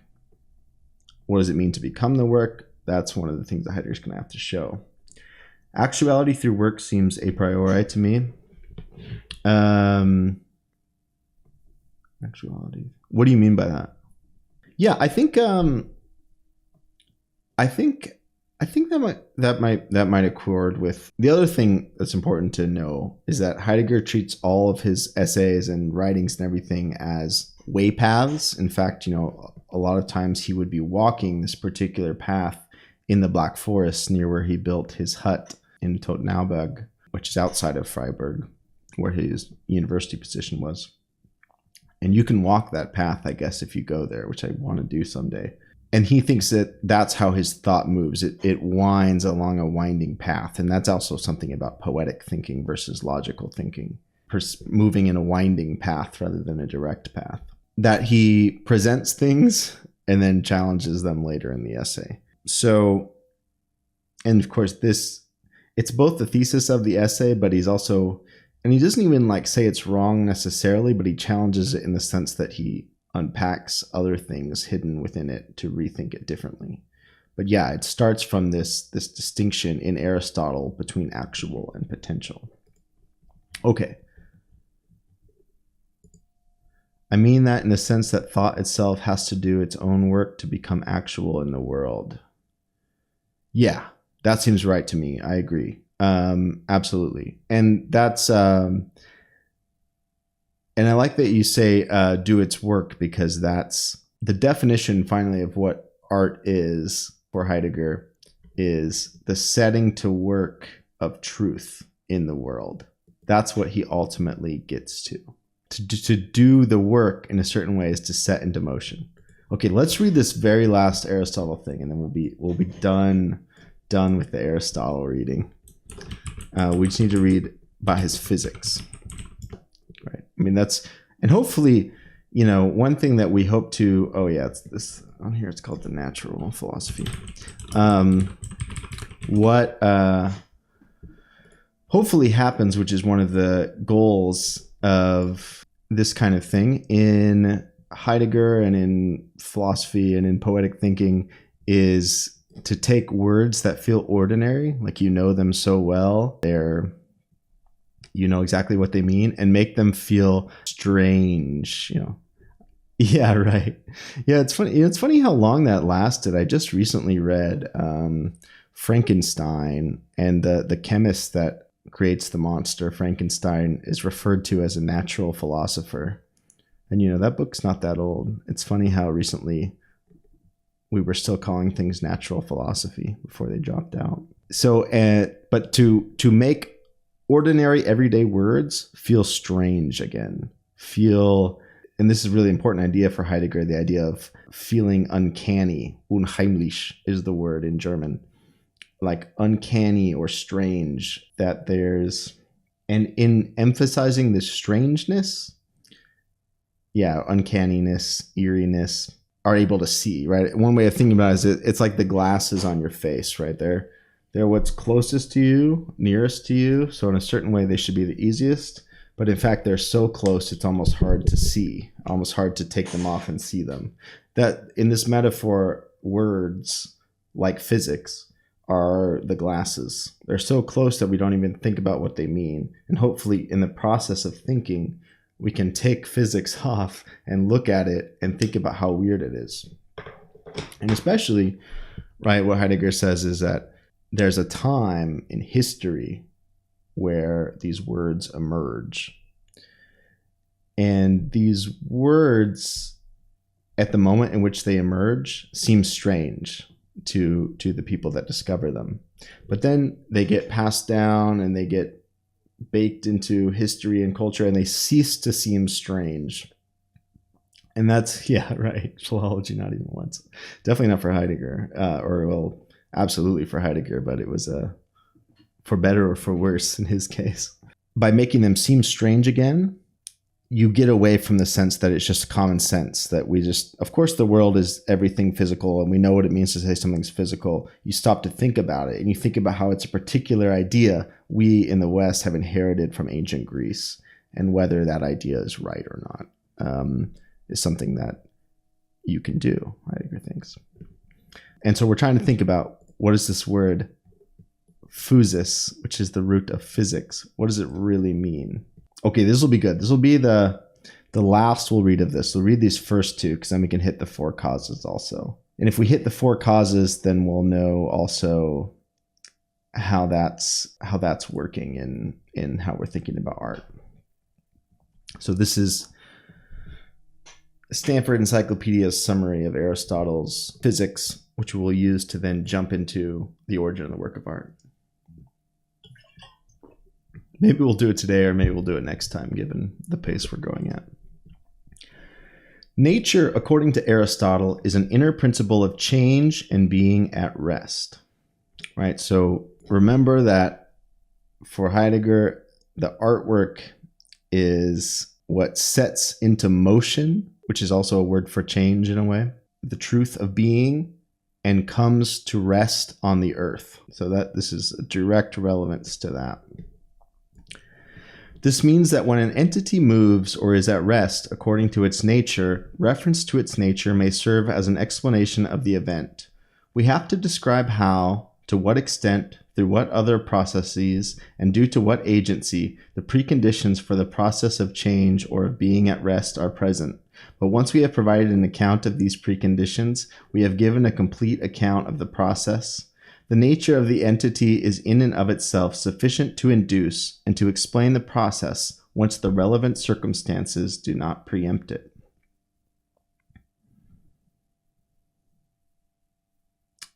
That's also Aristotle's emphasis on the four causes is a way of emphasizing something that also is important for Heidegger and is important for phenomenology, is that to ask after the being of something, to ask the what question, the answer can only be an answer to a why question, right? I can't understand a hammer, to use a simple example, just by saying, oh, well, it has wood and it's shaped in this way.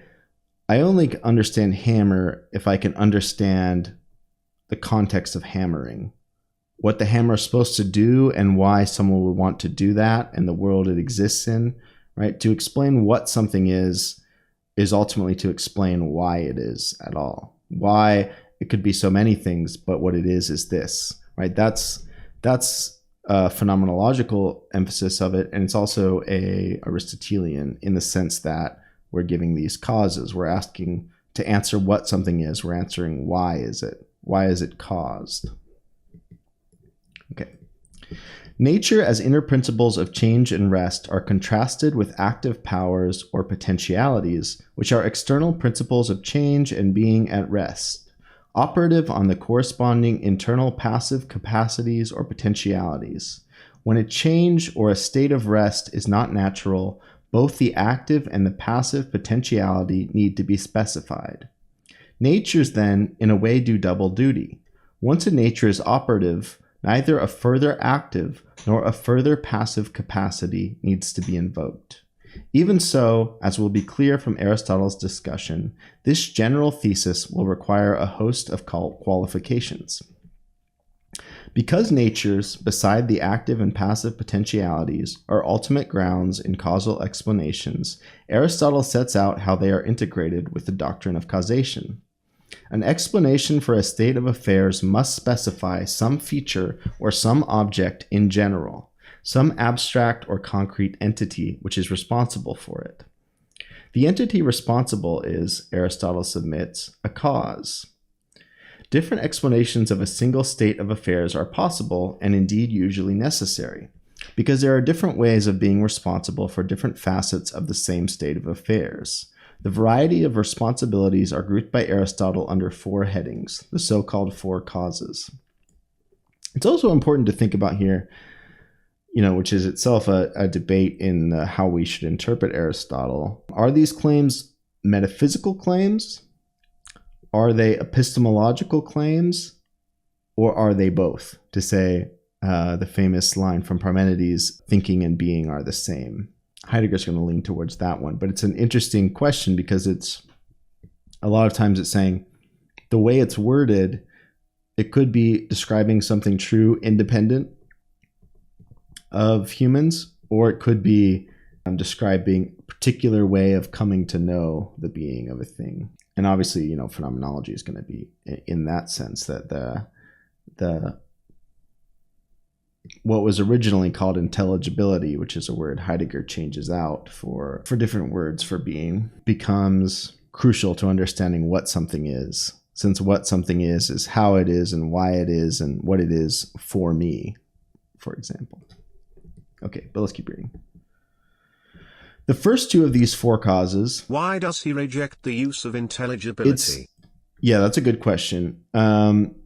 So it's not that Heidegger rejects the use of intelligibility exactly, but it's that intelligibility is one modality of being, or one mode of being. So that's in Being and Time, he makes the distinction between present in hand and ready to hand. When the hammer is present at hand, that is, roughly speaking, knowing in the mode of intelligibility. And that's like what Husserl is doing, arguably, like setting up a distance between me as a knowing subject and the object as a known object, and understanding it intelligibly, right? Making it become present to me, present at hand, and thinking about what is a hammer, right? And this is the example from Being in Time. When I'm using a hammer, the hammer disappears in its use, right? I barely even think about I'm using it until I, accidentally hit my thumb and it hurts, or, whatever, or, that I don't have any nails and I have to stop and reflect, and then it becomes present to me. But when it's being used, it disappears. And this is actually, in the case of equipment like a hammer, probably a more fundamental mode of being, right? This intelligibility is a second mode of being where you can stop and reflect on the hammer. But this mode is not intelligible, right? It's not present as an object to a subjective knowing intellect. It's something that is immersed in the world of practical affairs. And so that's something that's not intelligible. So he rejects not intelligibility, but yeah, the idea that intelligibility, that all of philosophy before and phenomenology specifically has been invested in the mode of intelligibility, when that's actually just one mode, one way in which things might appear. And certain things do become visible in intelligibility, but other things recede, and vice versa. Versus the metaphysical view, that the entire thing is fully present with nothing receded or withdrawn or hidden in intelligibility, that's what Heidegger rejects. Yeah. Okay. So back to the four causes. The first two of these are matter and form, what an entity is made up from, according to Aristotle's hylomorphic analysis. Understandably, both of them can be responsible for the features and the behavior of the entity they make up. Hylomorphic analysis, together with the separation of the material and formal causes as distinct types, implies that if something is explicable in terms of matter and form, or matter or form rather, explanations in terms of form will be different in kind from those given in terms of matter. As a rule, there is a collaboration between these causes. Matter provides the potentialities which are actualized by the form. Accordingly, these causally relevant entities give rise to a hierarchic structure of explanation. In order for a form to be realized, one needs to have suitable matter. This suitable matter brings with it the features required by a given hylomorphic composite. These features, then, are on the one hand the contribution of the matter, and as such, the matter is the material cause of these features of the composite entity, whereas on the other hand, they are indispensable presuppositions for the realization of the form, and to that extent their presence is prompted by the form. Such dependency relations between matter and form are labeled by Aristotle as cases of hypothetical necessity. Aristotle sometimes illustrates his point by appealing to the matter required for the construction of a house. If there is a house to be built, one needs building bricks, slabs, mortar, etc. Each part provides material with properties within a definitive range of the sort required for a house to come into being. A house cannot, for example, be made out of liquid water. That sort of matter would provide potentialities not suited for the form of house. Explanations often specify entities beyond the role played by the matter and the form of the entity itself. These cases are grouped by Aristotle as efficient or moving causes on the one hand and as final causes on the other. Efficient causes operate in a straightforward manner by initiating processes and bringing about their effects, whereas final causes account for processes and entities by being what these processes and entities are for, what they objectively intend to attain. The fact that the role of efficient cause is not identical to that of the matter and form of the entity whose features they are to explain does not require that every instance of efficient causation must issue from outside the entity moved. On the contrary, an efficient cause can also be internal. In cases in which the efficient cause is internal, it will be, in its specific function, one of the parts or even the formal aspect of the entity caused to move. So there's this distinction here, right, between entities that are self-moving and entities that are moved, right? So two really obvious distinctions. Well, the hammer is moved by me when I pick it up and I hammer something. The cat is moved. I mean, I guess I could pick up a cat, but the cat is moved when the cat gets up and walks, right? It moves itself versus the movement comes internally versus the hammer is moved by me. The usual way of thinking about art has been, since the beginning, that, according to Heidegger, that it is like the hammer. It is moved by humans. But this is what Heidegger rejects. The artwork the movement of the artwork comes from within itself. And that's very significant. And that's how the artwork functions in truth. Is the artwork a cause in itself for him? Is the art? Yeah. So yes and no. So there's a circularity for Heidegger, right? He starts with the essay and says, well, what is the cause or origin of the artwork? Well, obviously it's the artist. The artist made it. But then he says, well, what's the cause or origin of the artist? Well, obviously the artwork, because you can't be an artist if you're an artist, that means there's artwork that I can point to and say, see, I made this, I'm an artist. So wait, we're circular, like each one relies on the other. And then so Heidegger says, well, what we have to do is we have to walk in this circle and see if there's some more fundamental cause, which is a cause of both artist and artwork. He does give an answer to that eventually and says, yes, there's an art. So there is like art, capital A, art.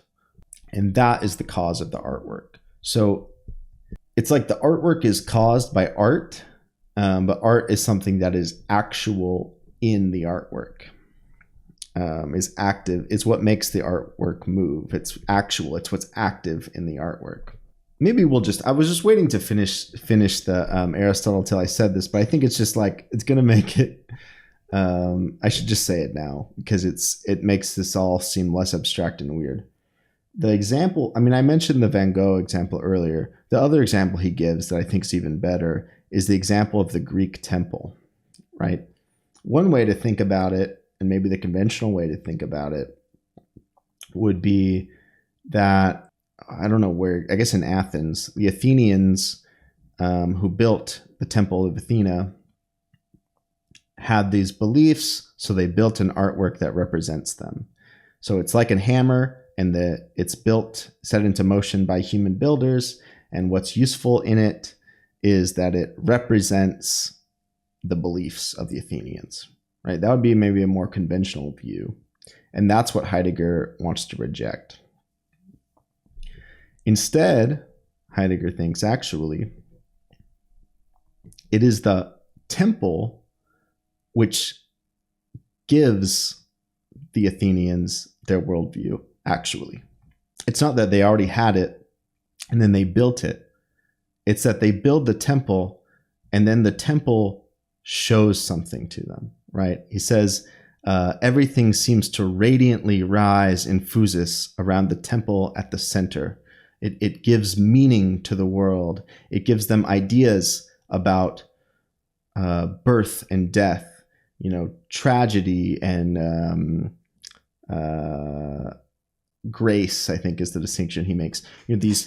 All these different, this whole world, where of course a world is for Heidegger, the whole meaningful background of a life, of a way all, beliefs appear or become present in the world, it comes first from the artwork, not the other way around, right? The way the artwork does that is it sets in strife world and earth. And that's how it's moving and not moving. Is that there's the movement of world and earth, but then of course they're still, because they're two forces moving into each other.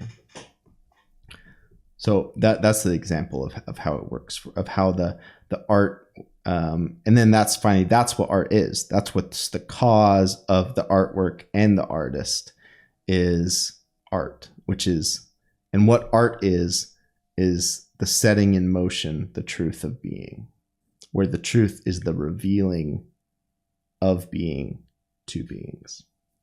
Okay, let's finish this last part. Natures understandably can feature in any of these four causal functions. However, when the matter of an entity functions as its nature, i.e., when its natural motion and rest are explained in terms of the matter it is made of, this matter must possess some causally relevant features bestowed upon it by its own formal aspect. This role of matter can be contrasted to the causal role of the three further types of causes. of form, of efficient cause, and of final cause, respectively. This is so because, as Aristotle adds, form and final cause often coincide. Moreover, when a nature is specified as a first efficient cause, cause and effect are the same in form or in species. Though this is not to say that one and the same entity causes itself and is caused through its own causal efficacy.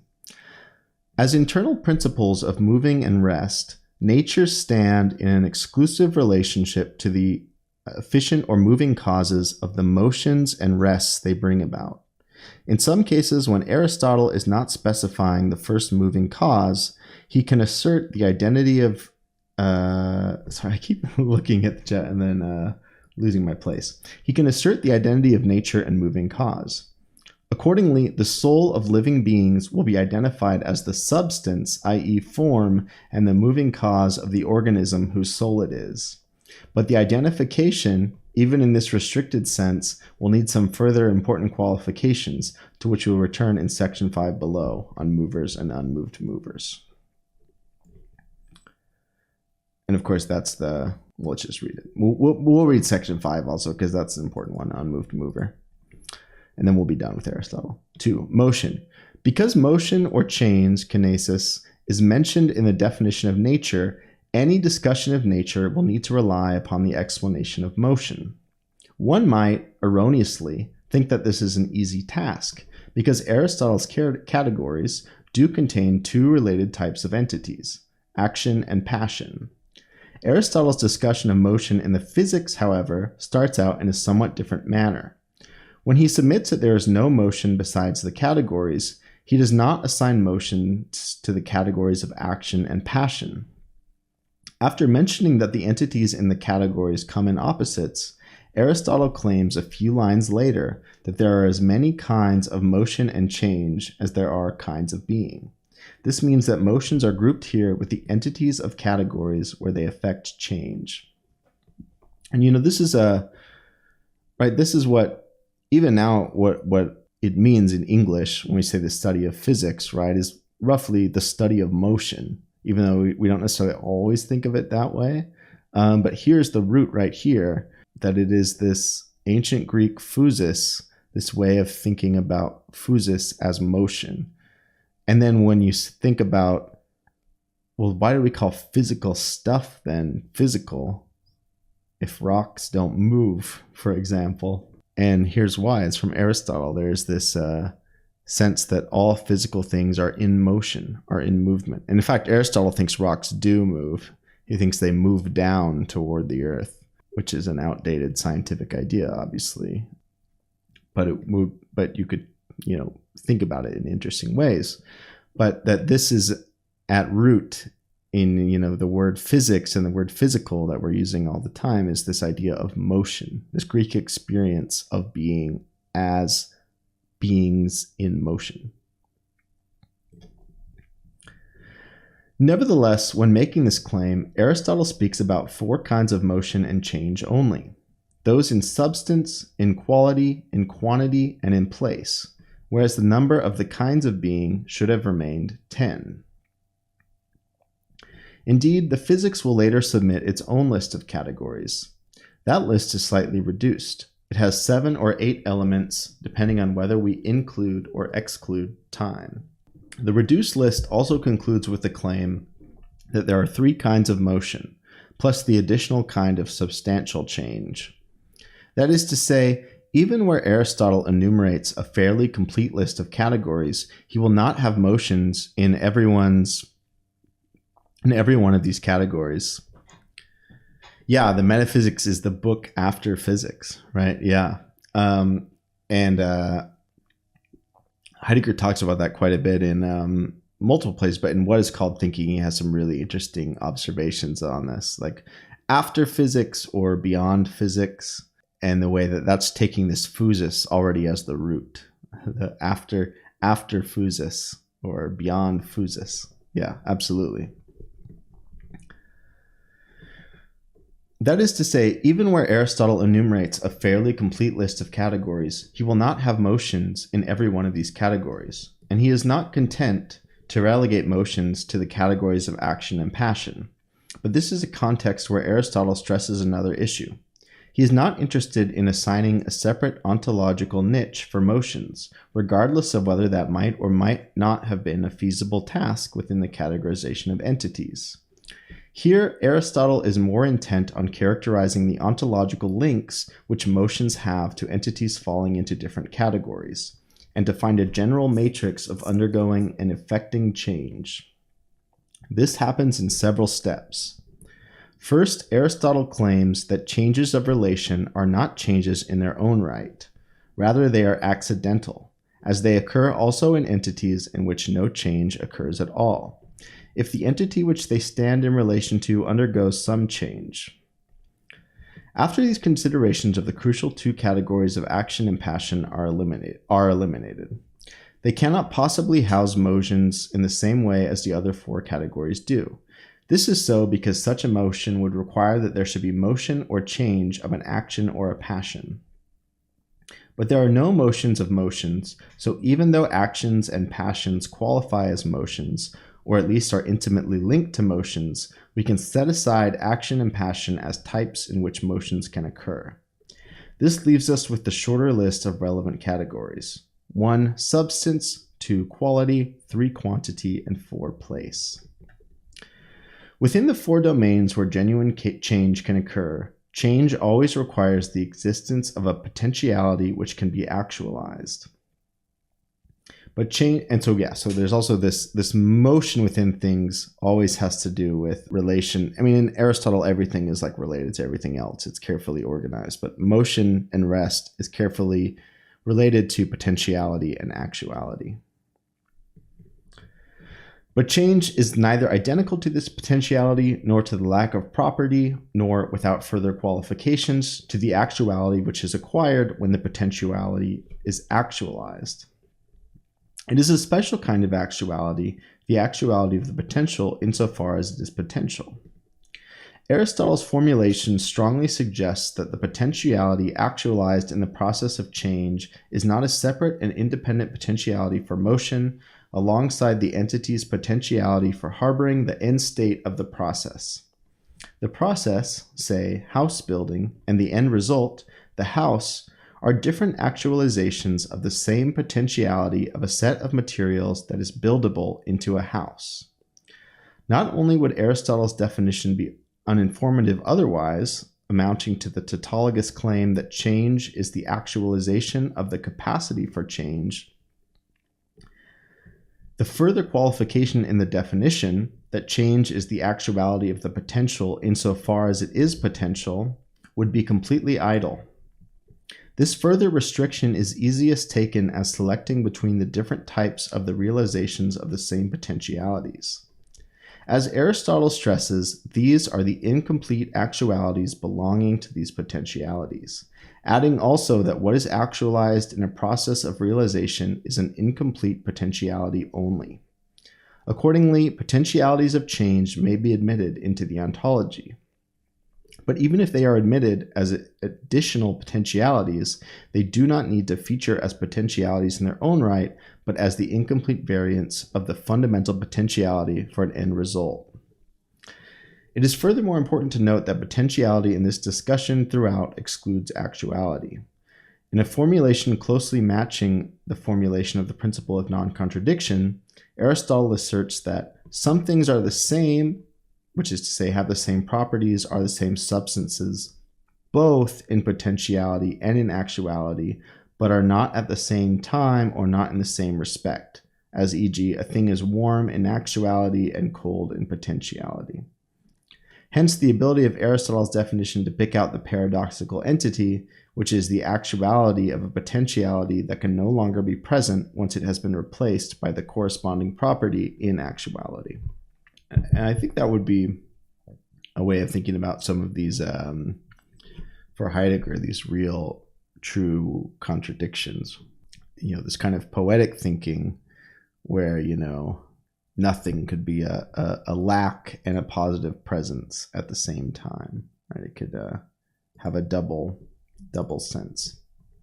All right, let's finish the Aristotle. And what I'll do is I'll explain how this is all relevant to that definition of art that we looked at last time. And then we'll just next week we'll do the actual reading the chapter, because we took too long on this, but that's okay. Like we said, this is it's in line with Heidegger's own desires for us to spend a long time reading Aristotle. Okay, last one we'll read. Movers and unmoved movers.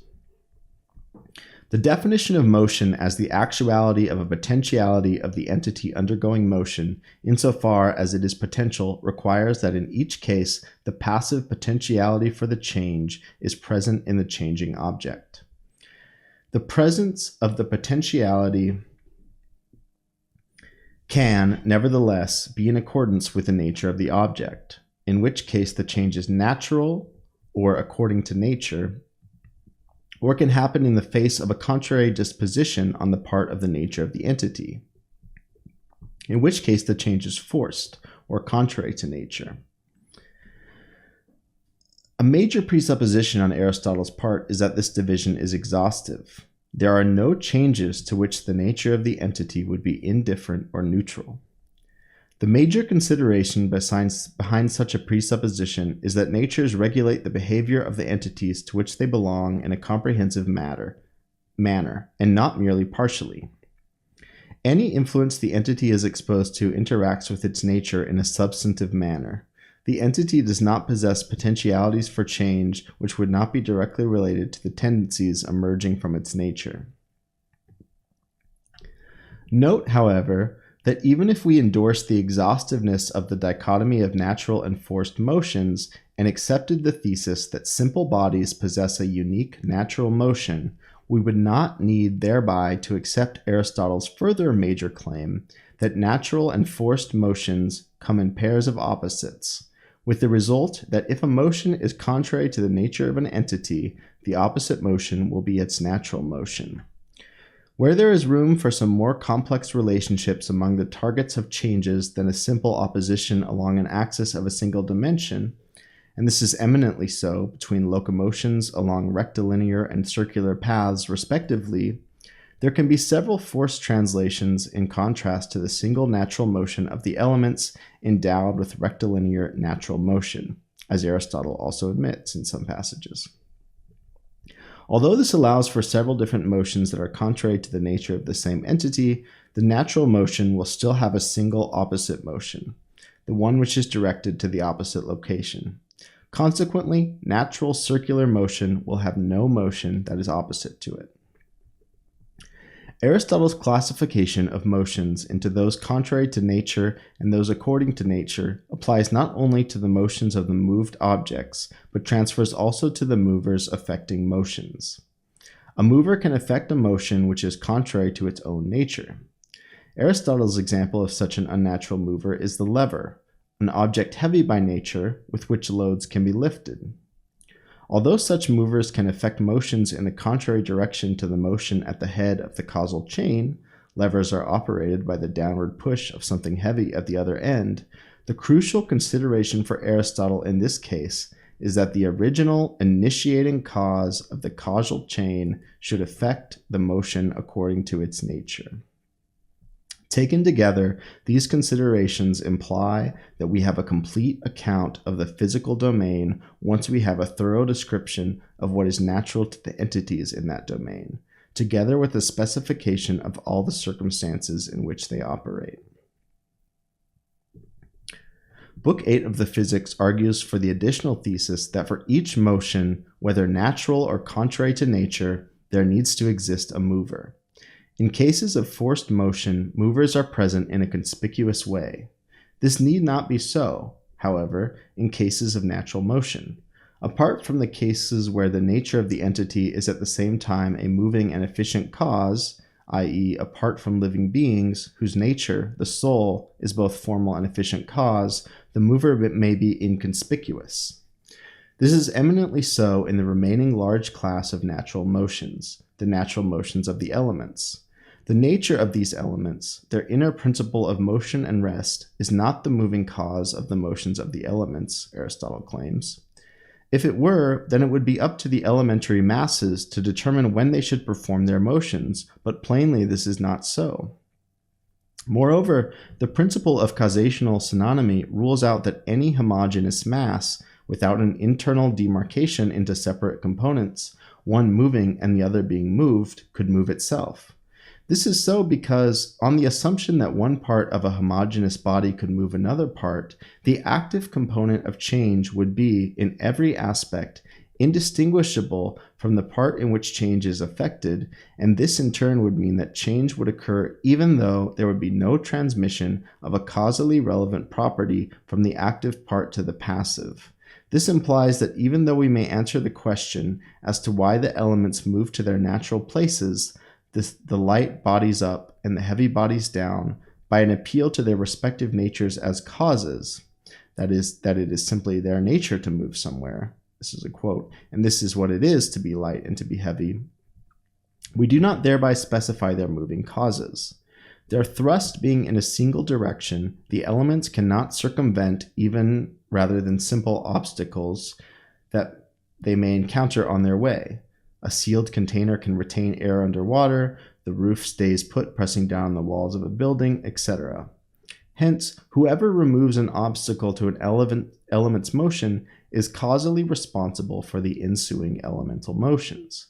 But even such a causally responsible agent will not qualify as the moving cause without yet further qualifications.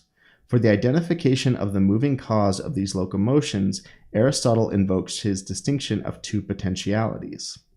Some heavy material can be potentially light, as it can be transformed into a light material in a process of generation, whereas the emerging light material is still potential in a sense until it has acquired its full-fledged status, which involves its having arrived at that region of the cosmos which is its natural place. This analysis, then, describes the natural locomotion of the elements as a possibly postponed, completing stage within a single overarching process, and hence in these cases Aristotle can identify the cause of the second stage of the process with the efficient cause of the first stage, the entity which generated the element in the first place. Once it is established that there is a mover for each change, the finite causal change can be followed up to the primary instance of motion, which are internal circular motions. In particular, the sun's course along the ecliptic is responsible for many sublunar changes, the cycle of the seasons being foremost among them. Whether these circular motions require external movers, and ultimately, whether the universe is causally closed or needs some external causal influence for its preservation, depends on the status of these revolutions. In this regard, the very first thing to establish is that they cannot be constrained motions. But natural motions are also in need of movers. This does not apply only to the natural motions of living beings, which are performed under the causal influence of their soul.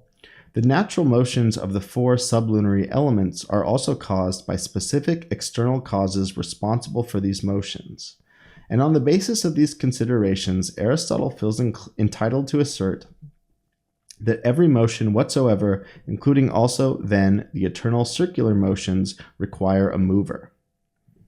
But the entities performing these eternal circular motions cannot possibly be moved by moving causes of the same kind as the movers of sublunary elemental motions. These entities are eternal and ungenerated bodies. Consequently, there is no entity that could produce them. Nothing can be responsible for the circular motion on account of generating these eternal and ungenerated bodies. Moreover, as they do not encounter any hindrance during their revolutions, there is no room for an accidental mover which would remove any obstacle in their way. How much do we have? Okay. So this one's a little long, but it's worth reading. Although Aristotle's physical treatises do not discuss in what particular way their movers are causally responsible for these eternal circular motions, the general framework set out apparently applies to them as well. In accordance with this, motion is an incomplete actuality of the potentiality of what is movable. This incomplete actuality is always dependent on the causal efficacy of the corresponding actuality of a mover. The example presented here is the process of heating a potentially hot item caused to be hot by an actually hot thing. The division of roles guarantees that the same item cannot possibly be the mover and the moved entity at the same time. Consequently, these eternal circular motions are envisaged as having a cause responsible for their motion, the causal influence of which produces and upholds this motion continuously in them. Aristotle does not specify in any detail what the actuality of the mover is, nor does he indicate what relationship there is between this actuality and the actuality that is being continuously communicated by the mover to the entities in eternal circular motion. A further requirement is that the mover of these eternal circular motions has to be unmoved. But then the actuality of this mover should not be restricted to a causally efficacious single property. Rather, the mover should be actual all the way through. Any potentiality it might have would carry with it the jeopardy that it might undergo possible changes of its own. This is ruled out to the extent that such a first cause cannot house motion, even accidentally. In other words, the mover cannot be related to the moving object in the way the soul of an animal is related to the moving animal. In the case of an animal, wherever the living being, the animal moves, its soul will follow suit and will also move, accidentally, to the same place. Moreover, the entity causally responsible for the eternal circular motions in the world has to possess an infinite power, which it communicates to the bodies it moves. As a result, this entity cannot be divisible and cannot have an extension. Moreover, it must be located where the motion is quickest, at the periphery of the physical realm. All this testifies to the exceptional status of the first movement, and behind it of the first mover in the universe. The mover of these spheres possesses nothing but actuality. But this actuality is not what is transmitted in the process of causation. As we have seen in section 3 above, this would not be exceptional as such. Locomotion need not be caused on the transmission model of causation. But locomotions, although caused without the transmission of an actuality of being located in any particular location, were understood to be embedded in larger patterns of causation which observe the principle of causational synonymy. It is precisely that any such larger pattern of causation which is missing in the case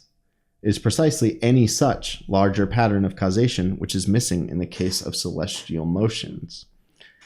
Note furthermore that when we hear in Metaphysics 12.6 that the first mover moves as an object of love and striving, come perilously close to abandoning the claims of Physics Book 8 to the effect that there is an unmoved mover serving as the efficient cause of the motions of the cosmos.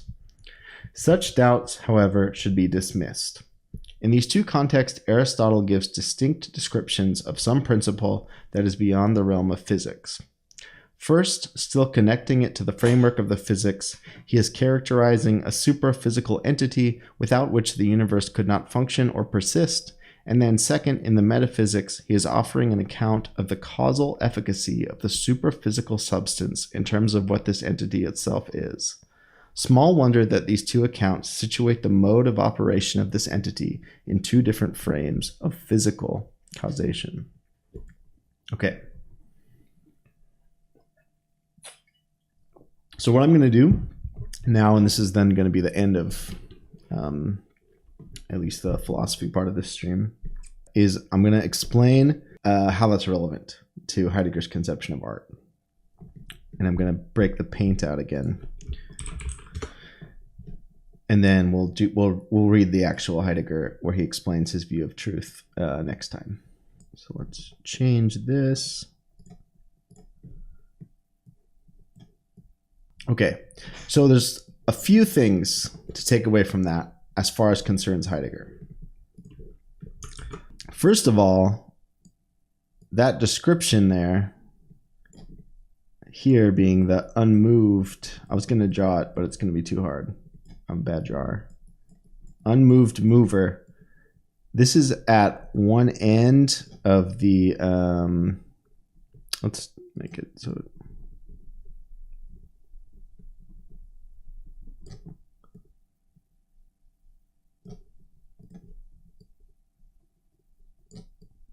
At one end of the spectrum, there's the unmoved mover, and this is actual, pure actuality, right? The only thing that's truly purely actual, right? And over here, so of course this is a way of saying God. And I think this is what Leon was saying earlier, because it's true. Insofar as the unmoved mover could be called a god, that Aristotle, like the scholastics, puts God at the top. As long as you distinguish the unmoved mover from like a Christian god. Though of course they're related, especially in terms of how Aristotle gets taken up by scholastic philosophy. But over here we have the nothing. That's how Heidegger would put it. And the nothing is pure potentiality, right? And of course, since we talked about earlier, Heidegger puts potentiality before actuality or prior to actuality. That's where that famous quote, the nothing nothings, that's what he's getting at there. The nothing, pure potential, is primary. And also this distinction that Heidegger makes all the time, or this linguistic phrase where he takes a noun and then makes it a verb also, the nothing nothings, the world worlds, the thing things. That's this, right? That's entering into motion, becoming actual through motion, where the motion is the completing of itself. Where are we? Right here. Dasein. We are right there in the middle. We are the blend of actuality and potentiality. The blend of God and nothing. It's that mic drop. Yeah, exactly. Mic drop. Let's go. That's what it means to be finite beings that have a relationship to being, is this right in between, in the middle. Now, the second follow-up to that, so that helps us see, is what's the usual view of art? Like we said, it's I have an idea of the world, and so I represent it. It's form on top of matter, right? And Heidegger talks about that, and this is his winding way path of thought. He's like, yeah, this seems pretty good because, artwork is matter. It's present to us. And Heidegger really wants to emphasize that aspect, the way that the artwork is a thing. You can touch the paint. You can feel the book, right? There's an example I like to give is, I love going to art museums and looking really closely at the painting, where you can't even see the actual painting, but you see the actual paint, the cracking paint. Or my all-time favorite thing was I found a Jasper Johns painting, which he could have done intentionally. I don't know, given who he is, but there was a hair stuck inside the paint. I mean, that's amazing. That's the thingly quality that Heidegger's talking about. An artwork is a thing in the world, and it's the hair stuck in the paint. But it's also the form, right? It's shaped to a form.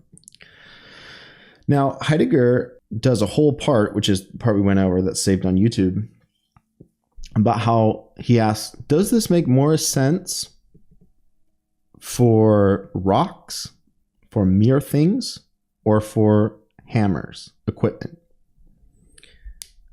It turns out, Heidegger says, it makes more sense for equipment, because think about a hammer. You take natural materials and you shape them into a form where the form is the particular purpose of a particular person in a context who wants to achieve a particular goal.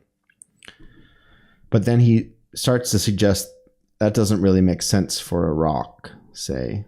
Why is the rock formed the way it is? You have to stretch the definition to make that make sense. And so he rejects it as a way of thinking about the thing. And then he turns to the artwork and says, well, we think of the artwork as equipment, right? and this is what aesthetics does. They either use form and matter or form and like content, right? You have the matter of the paper and the ink printed on them, and you have the form, the particular poems or stories that are printed on them. They're represented formally. What does this do to artwork? Well, it turns it into equipment, just like the hammer, right? Aesthetics treats art as equipment. It is built for a purpose. And that's what, when you think about representation, that's what the temple is. I have a particular purpose, which is that I want to represent my particular views, right? So also Heidegger would be very critical of the idea that you get in like cliches about like poetry. Poetry is about expressing your inner self. It's about getting your deep feelings out on the page. For Heidegger, he even says the artist, when making great art, destroys themselves and becomes the vessel through which art can pass through them, right? It's the most opposite of self-expression. It's the destruction of yourself to receive from the call of being and the Geist and history, what needs to come out into the poem, to turn yourself into a receptacle. Artwork is not equipment, according to Heidegger. And this is a huge mistake of metaphysics and of aesthetics, which is a species of metaphysics. Not only in that it prevents you from understanding artwork, but it also prevents you from understanding the truth of being, because it is within the artwork, the event of the artwork happening. Artworks aren't things that are static. They are events that happen. It is only there that the truth of being is unveiled. Which means, since also the great mistake of metaphysics is to turn all beings into equipment, the artworks are not form and matter at all. And in fact, this way of thinking about things not only doesn't allow us to see what artworks are, it in fact obscures them even more. What artworks are, and these might sound similar at first, but they're actually different, are world. I don't know what I could draw for this. I don't know. Something that represents, people's values. I don't know. And earth, which I'm going to draw this, but earth is also, you need to point out, different than planet for Heidegger, right? Because planet is a way of understanding the earth as an object to be intelligible to a subject, versus the earth is what we stand on. What's the ground for us? And there's a sense in which for Heidegger things are always this double in this poetic kind of play. So earth is both potentiality, right? It's that out of which all actuality comes. It's also literally like the soil and the well, that's obviously that's a loaded political word, which we talked about last time. So let's actually avoid that one. It's plants, dirt, whatever, right?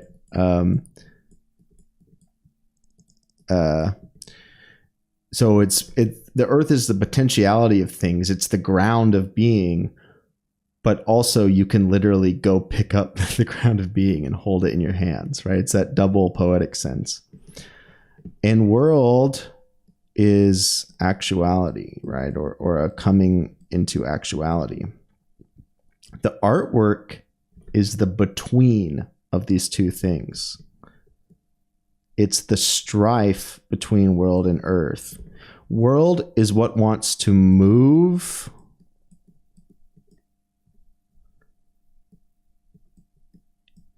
and open. To me, earth is particularity. The underlying universal here is that of terrestriality. Yeah, no worries. Thanks for hanging out so long. This was a long stream, but yeah, thanks so much for stopping by. It was really fun to have you, and great comments in the chat. Good luck with your class. Is it a philosophy class? Oh, it's math. Nice. Cool. Well, good luck. And yeah, thanks again for stopping by. It was really, really fun to have you here. Yeah. Sleep well. Good night. Yeah. So it's actuality, which means movement, and which means opening. World's open.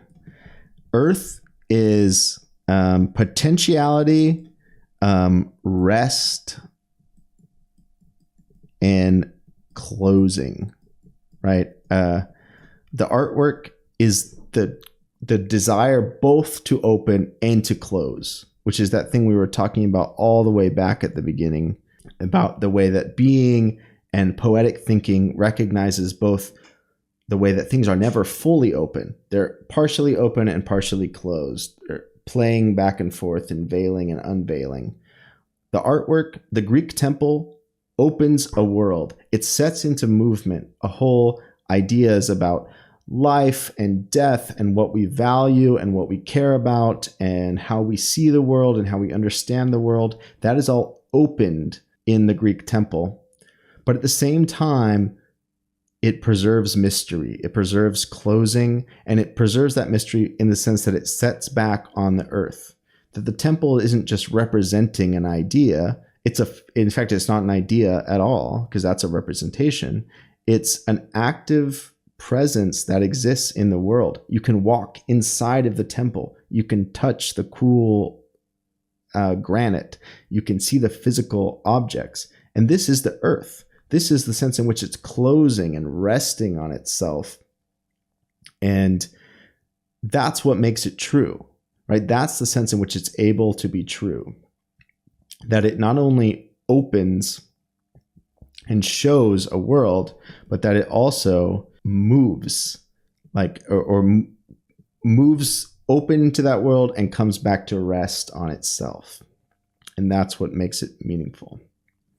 So hopefully, that definition of art we talked about last time, but hopefully this long Aristotle diversion really clarified where that was coming from and what Heidegger means when he keeps talking about rest and motion, and that the physis is the rising of all things and coming to rest on themselves. It's this Aristotelian idea of motion and change, actuality and potentiality, and also this Heraclitean idea of strife between world and earth, between opposites. So that gets us 3 hours in, that gets us to where we need to be for next time. How to think about how Heidegger is going to define truth. Because we still, that part is still not quite clear to us. But now we understand how the artwork is working and how the artwork is an event, not an object, right? Because we've rejected this idea that it's a static thing. And even to the sense that we say, which this is how Heidegger's thought is winding, the initial physical thing is that physis, is that movement and rising within itself. It's nothing to do with a static presence. It's to do with an active event of veiling and unveiling, opening and closing. And that's precisely what is at work in the work. And it's this Aristotelian thinking that you have to have in mind when you read that. So that's the Heidegger we're going to do for today. Thanks so much to the people who tuned in and the people that chatted. That was super fun. I'm really excited to be doing these again. I'm really glad that